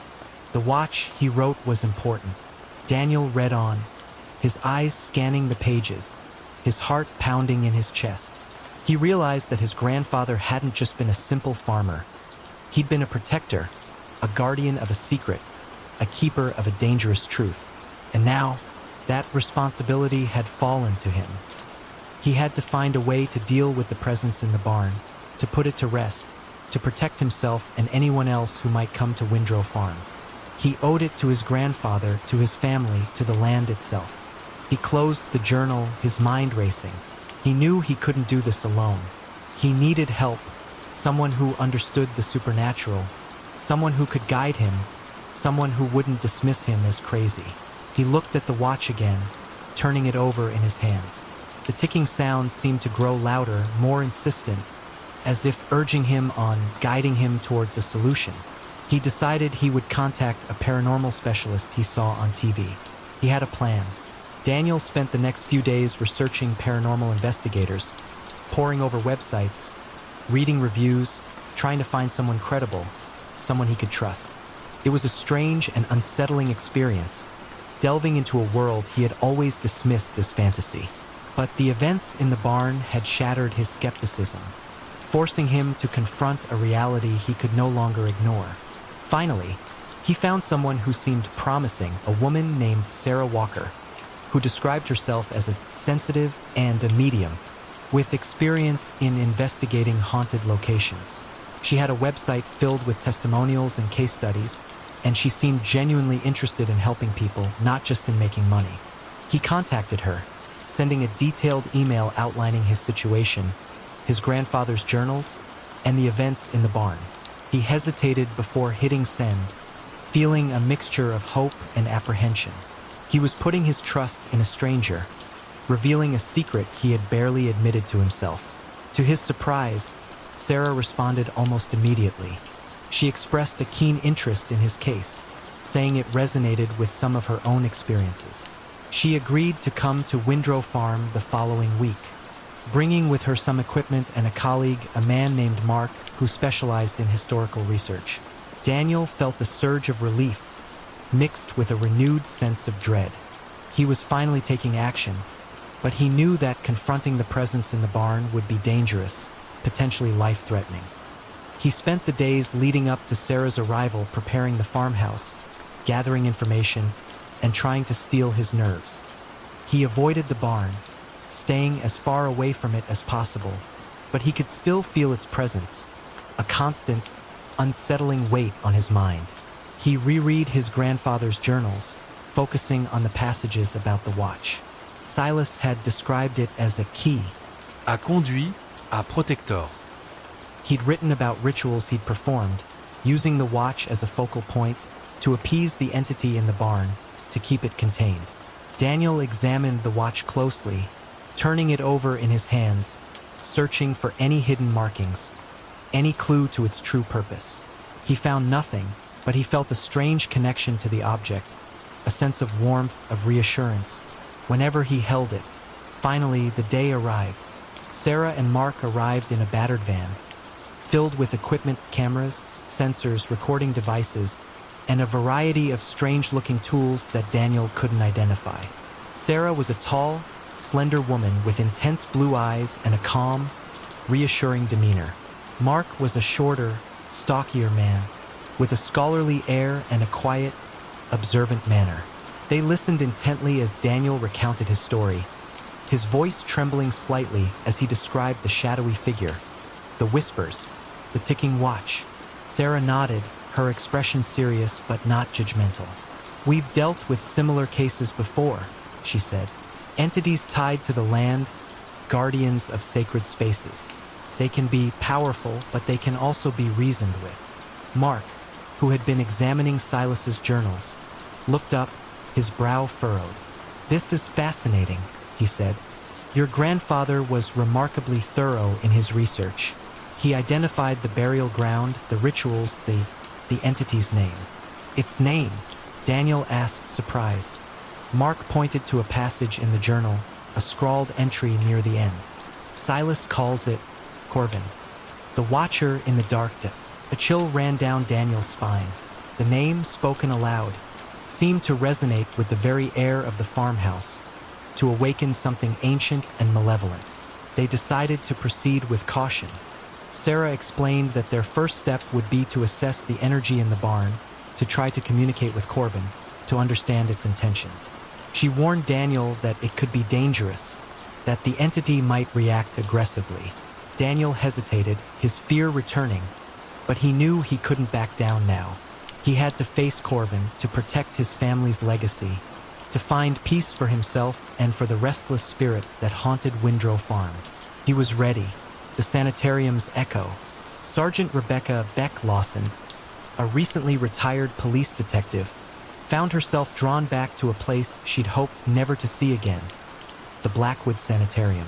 It wasn't a case that brought her there, Not officially, but a persistent, nagging unease, a sense of unfinished business that had haunted her since her last visit to the sprawling, abandoned institution years ago.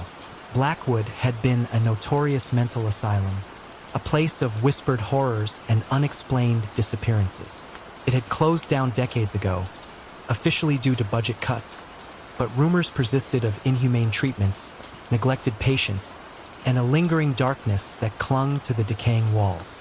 Beck had been part of a small team that had investigated the sanitarium after its closure, searching for evidence of wrongdoing, for answers to the unsettling stories. They had found nothing concrete, no definitive proof of abuse, no explanation for the pervasive sense of dread that permeated the place. But Beck had felt something. She'd heard whispers, seen shadows, experienced a bone-chilling cold that defied the summer heat. She'd dismissed it as her imagination, the product of the eerie atmosphere and the disturbing history of the place. But the feeling had never truly left her, a persistent itch in the back of her mind. Now, retired and restless, she decided to return, alone this time, armed with nothing but a flashlight, a notepad, and a stubborn determination to find some answers, some closure. She arrived on a gray, overcast afternoon.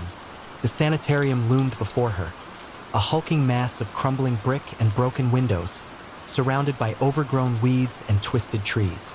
The air was heavy with the scent of decay and damp earth. She pushed open the rusted iron gates, the screeching sound echoing in the silence. She walked slowly up the overgrown driveway, her boots crunching on gravel and broken glass. The front doors were boarded up, but she found a side entrance that was partially open, a broken window offering easy access. She climbed through the window, her heart pounding in her chest. The interior was dim and dusty, lit only by the faint light filtering through the grimy windows. The air was thick with the smell of mildew and decay. She switched on her flashlight, the beam cutting through the gloom, revealing peeling paint, crumbling plaster, and scattered debris. She found herself in a long corridor, lined with doors that had once led to patients' rooms. The silence was profound, broken only by the occasional creak of the building and the faint rustling of unseen creatures. She felt a chill, despite her thick jacket, a sense of being watched, of not being alone. She began to explore, her footsteps echoing in the empty halls. She checked each room, finding them mostly empty, stripped bare of any furniture or personal belongings. Some rooms still had rusted bed frames, overturned chairs, or stained mattresses, remnants of the lives that had once been lived within these walls. She heard a faint sound, a soft, rhythmic tapping, coming from somewhere down the corridor. She froze, listening intently. The tapping continued, steady and deliberate, like a metronome keeping time in the silence. She slowly began walking in the direction of the sound, her flashlight held out in front of her. Beck followed the tapping sound, her senses on high alert. The corridor twisted and turned, leading her deeper into the heart of the sanitarium. The air grew colder, and the smell of decay intensified. She felt a growing sense of dread, a premonition of something terrible waiting for her. The tapping led her to a large ward room, its walls lined with rows of empty beds. The windows were covered in grime, casting the room in a perpetual twilight. In the center of the room, she saw a single, overturned wheelchair, its wheels spinning slowly, as if someone had just pushed it. The tapping was louder here, emanating from the far corner of the room. Beck approached cautiously, her flashlight beam dancing across the floor, revealing scattered debris, broken glass, rusted medical instruments, and tattered pieces of clothing. She reached the corner and found the source of the sound. It was a small metal pipe, hanging loose from the ceiling, dripping water onto a metal tray on the floor.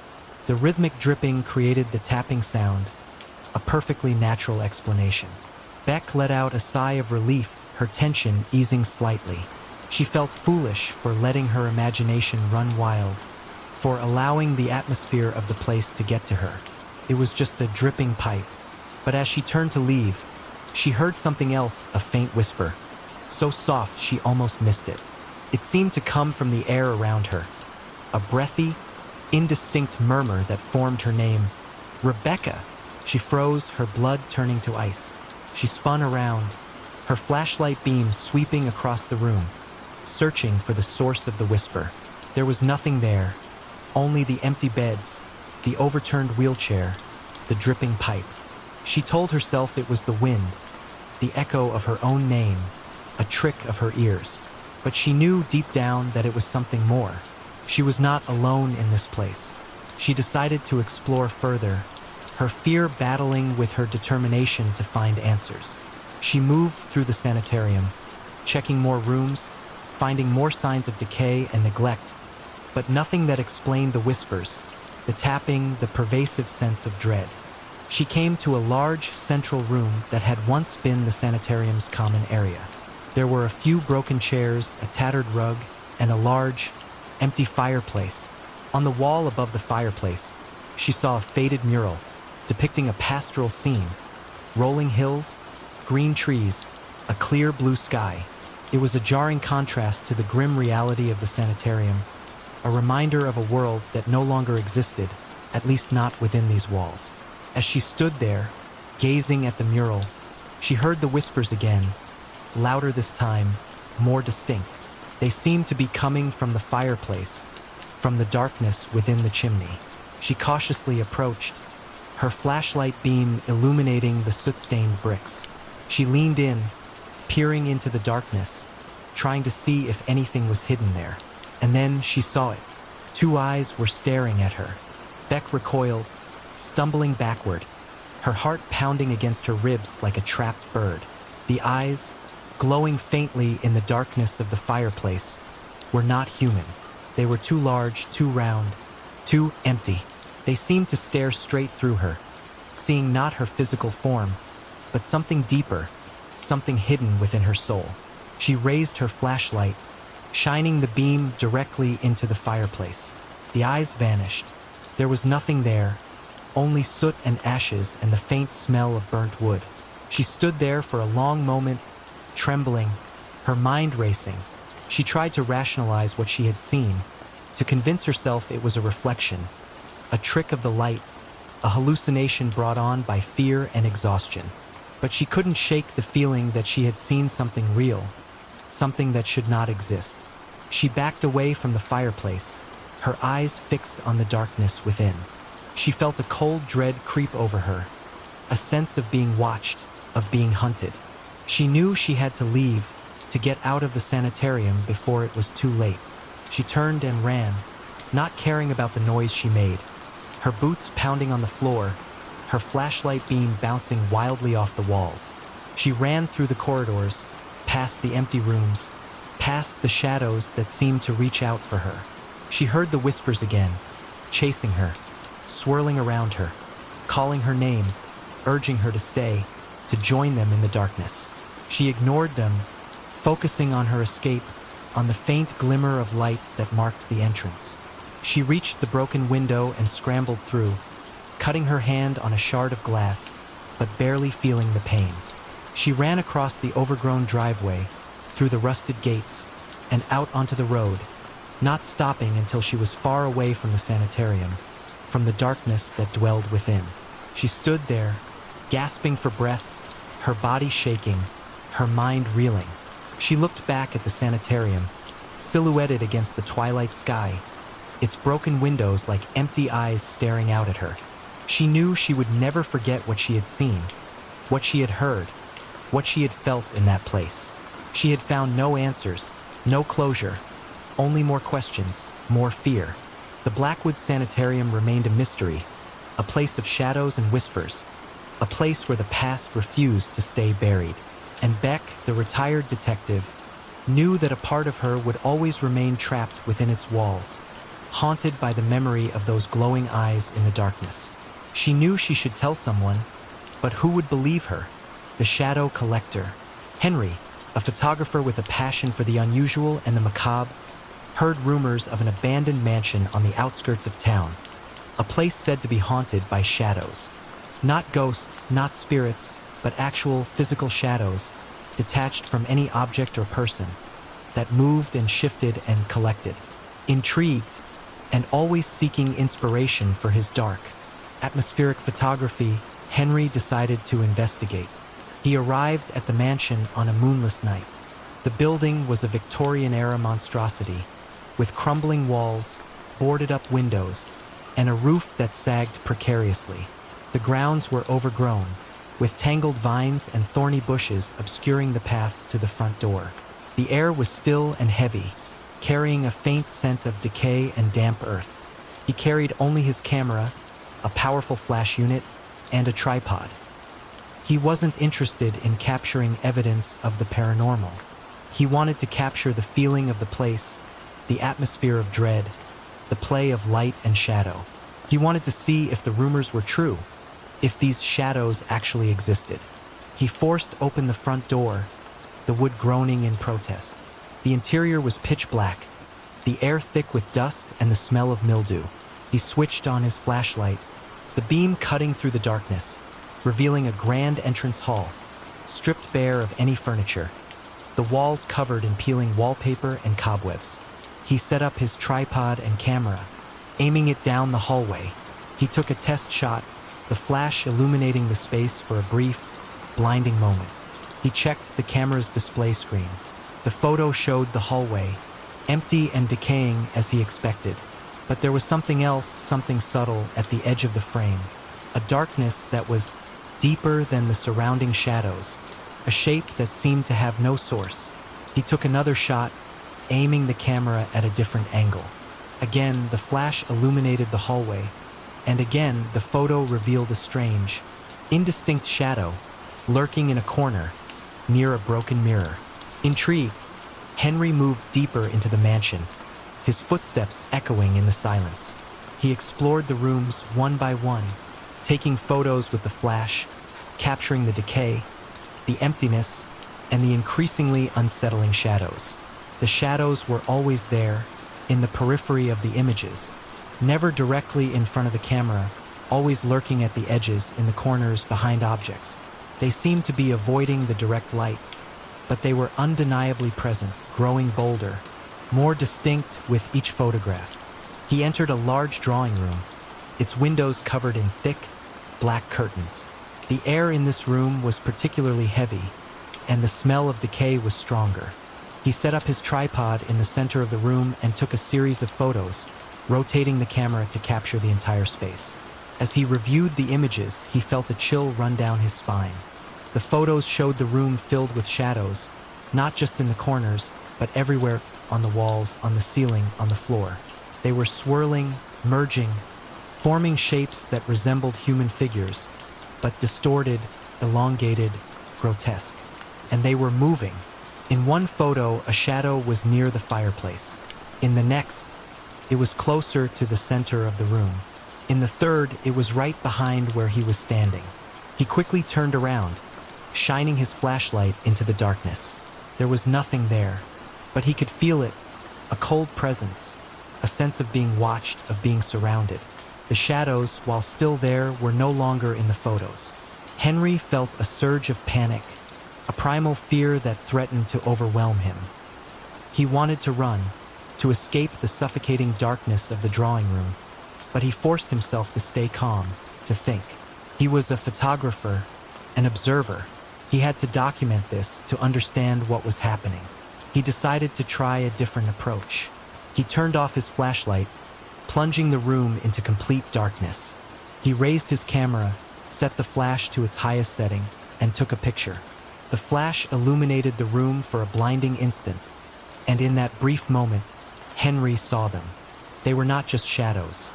They were things, entities of pure darkness, with no discernible features, no eyes, no mouths, just formless, shifting shapes that seemed to absorb all light.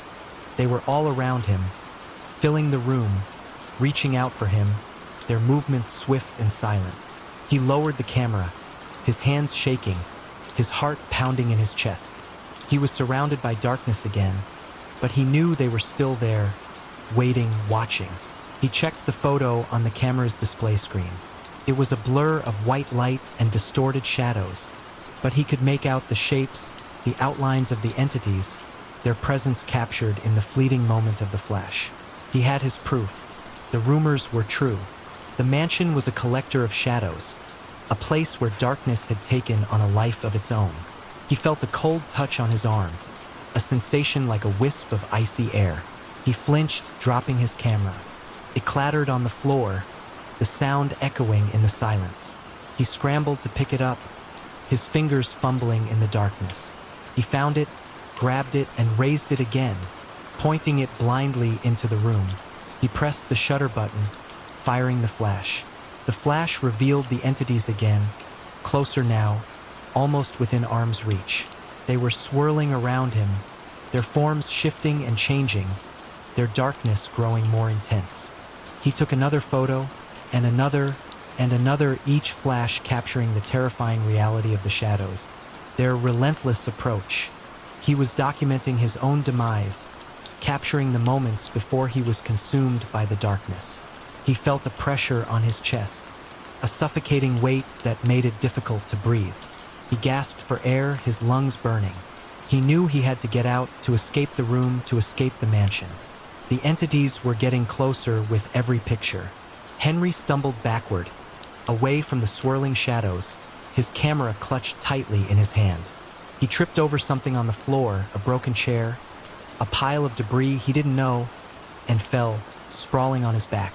The shadows loomed over him, their darkness pressing down on him, suffocating him.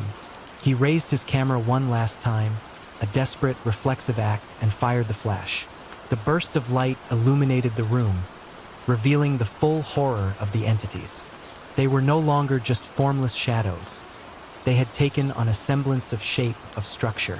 He saw skeletal limbs, gaping maws, and hollow eyes that seemed to burn with a cold, dark fire. He screamed, a wordless cry of terror, and then nothing. The camera fell from his hand, landing on the floor with a dull thud. The flash had gone out, leaving the room in complete darkness once more. The only sound was the faint, rhythmic pulsing of the shadows, a sound like the beating of a monstrous, unseen heart. The next morning, a group of teenagers, drawn by the rumors of the haunted mansion, ventured inside. They found the drawing room, empty except for the dust, the debris, and a single, expensive camera lying on the floor. They picked up the camera, curious, and began to scroll through the images. They saw the photos of the decaying mansion, the empty rooms, the peeling wallpaper. They saw the increasingly unsettling images of the shadows, growing bolder, more distinct, with each shot. And then, they saw the final photos, the ones taken in the darkness, the ones that showed the entities in their full, terrifying form. They saw the skeletal limbs, the gaping maws, the hollow eyes. They saw the photographer's terror, frozen in the fleeting moment of the flash. They stared at the images, their faces pale, their hearts pounding. They understood, without a doubt, that the rumors were true. The mansion was haunted, not by ghosts, but by something far more sinister, something that collected shadows, and perhaps something more. They dropped the camera as if it were burning hot and fled the mansion, leaving the shadows to their darkness, leaving the photographer's final testament to the horrors he had witnessed. The camera lay on the floor, its battery dead, its memory full of images that would forever haunt their dreams. The mansion remained, waiting for its next victim. The final picture was of Henry. The whistle stopped to nowhere. Exhaustion gnawed at Thomas, a drifter who'd been walking for days, following the faded lines of disused railway tracks. He'd run out of money, out of options, and almost out of hope. As twilight deepened into a starless night, he stumbled upon an old, abandoned train station, a relic of a bygone era. It seemed like as good a place as any to rest his weary bones. The station, if it could even be called that anymore, was little more than a crumbling platform and a single, dilapidated waiting room. The wooden walls were warped and cracked, the paint long peeled away. The windows were either broken or boarded up, and the roof sagged ominously in places. The air hung heavy with the scent of dust, rust, and something vaguely metallic. Thomas pushed open the remains of a door, its hinges groaning in protest. The waiting room was small and empty, save for a few rickety benches and a pile of debris in one corner. A single, flickering oil lamp, hanging precariously from a rusty hook on the wall, cast a dim, unsteady light. He dropped his worn backpack onto a bench, feeling the weight of his weariness settle upon him. He was bone-tired, his muscles aching, his mind numb from days of walking and nights of fitful sleep. He just needed to rest, to close his eyes for a few hours, and then he'd move on, following the tracks to wherever they might lead. He sat down, leaning his head against the wall, trying to find a comfortable position. The silence of the station was unsettling, broken only by the creak of the old building and the occasional rustle of the wind. Then he heard it, the faint, distant whistle, the unmistakable sound of a steam train echoing through the night. Thomas sat up, his heart pounding. He looked around, his eyes straining to see through the grimy windows. There were no trains. The tracks outside were rusted and overgrown with weeds. The station had been abandoned for years, decades even. He told himself it was his imagination, a hallucination brought on by exhaustion and hunger. But then he heard it again, the whistle, closer this time, more distinct. And with it, he heard something else, a faint, rhythmic chugging sound, the unmistakable sound of a train approaching. He stood up, his legs trembling, and moved towards the door, peering out onto the platform. He saw nothing, only the empty tracks stretching into the darkness. But the sounds were growing louder, closer, more real. He felt a surge of fear, mixed with a strange sense of anticipation. He didn't know what was happening, but he knew he couldn't stay here. He had to get away, to put as much distance as possible between himself and that approaching train. He could feel it now. Thomas grabbed his backpack, slinging it over his shoulder. He was about to run, to flee the station and its approaching phantom train, when he heard something else of voices. They were faint at first, murmurs carried on the wind, but they grew steadily louder, clearer.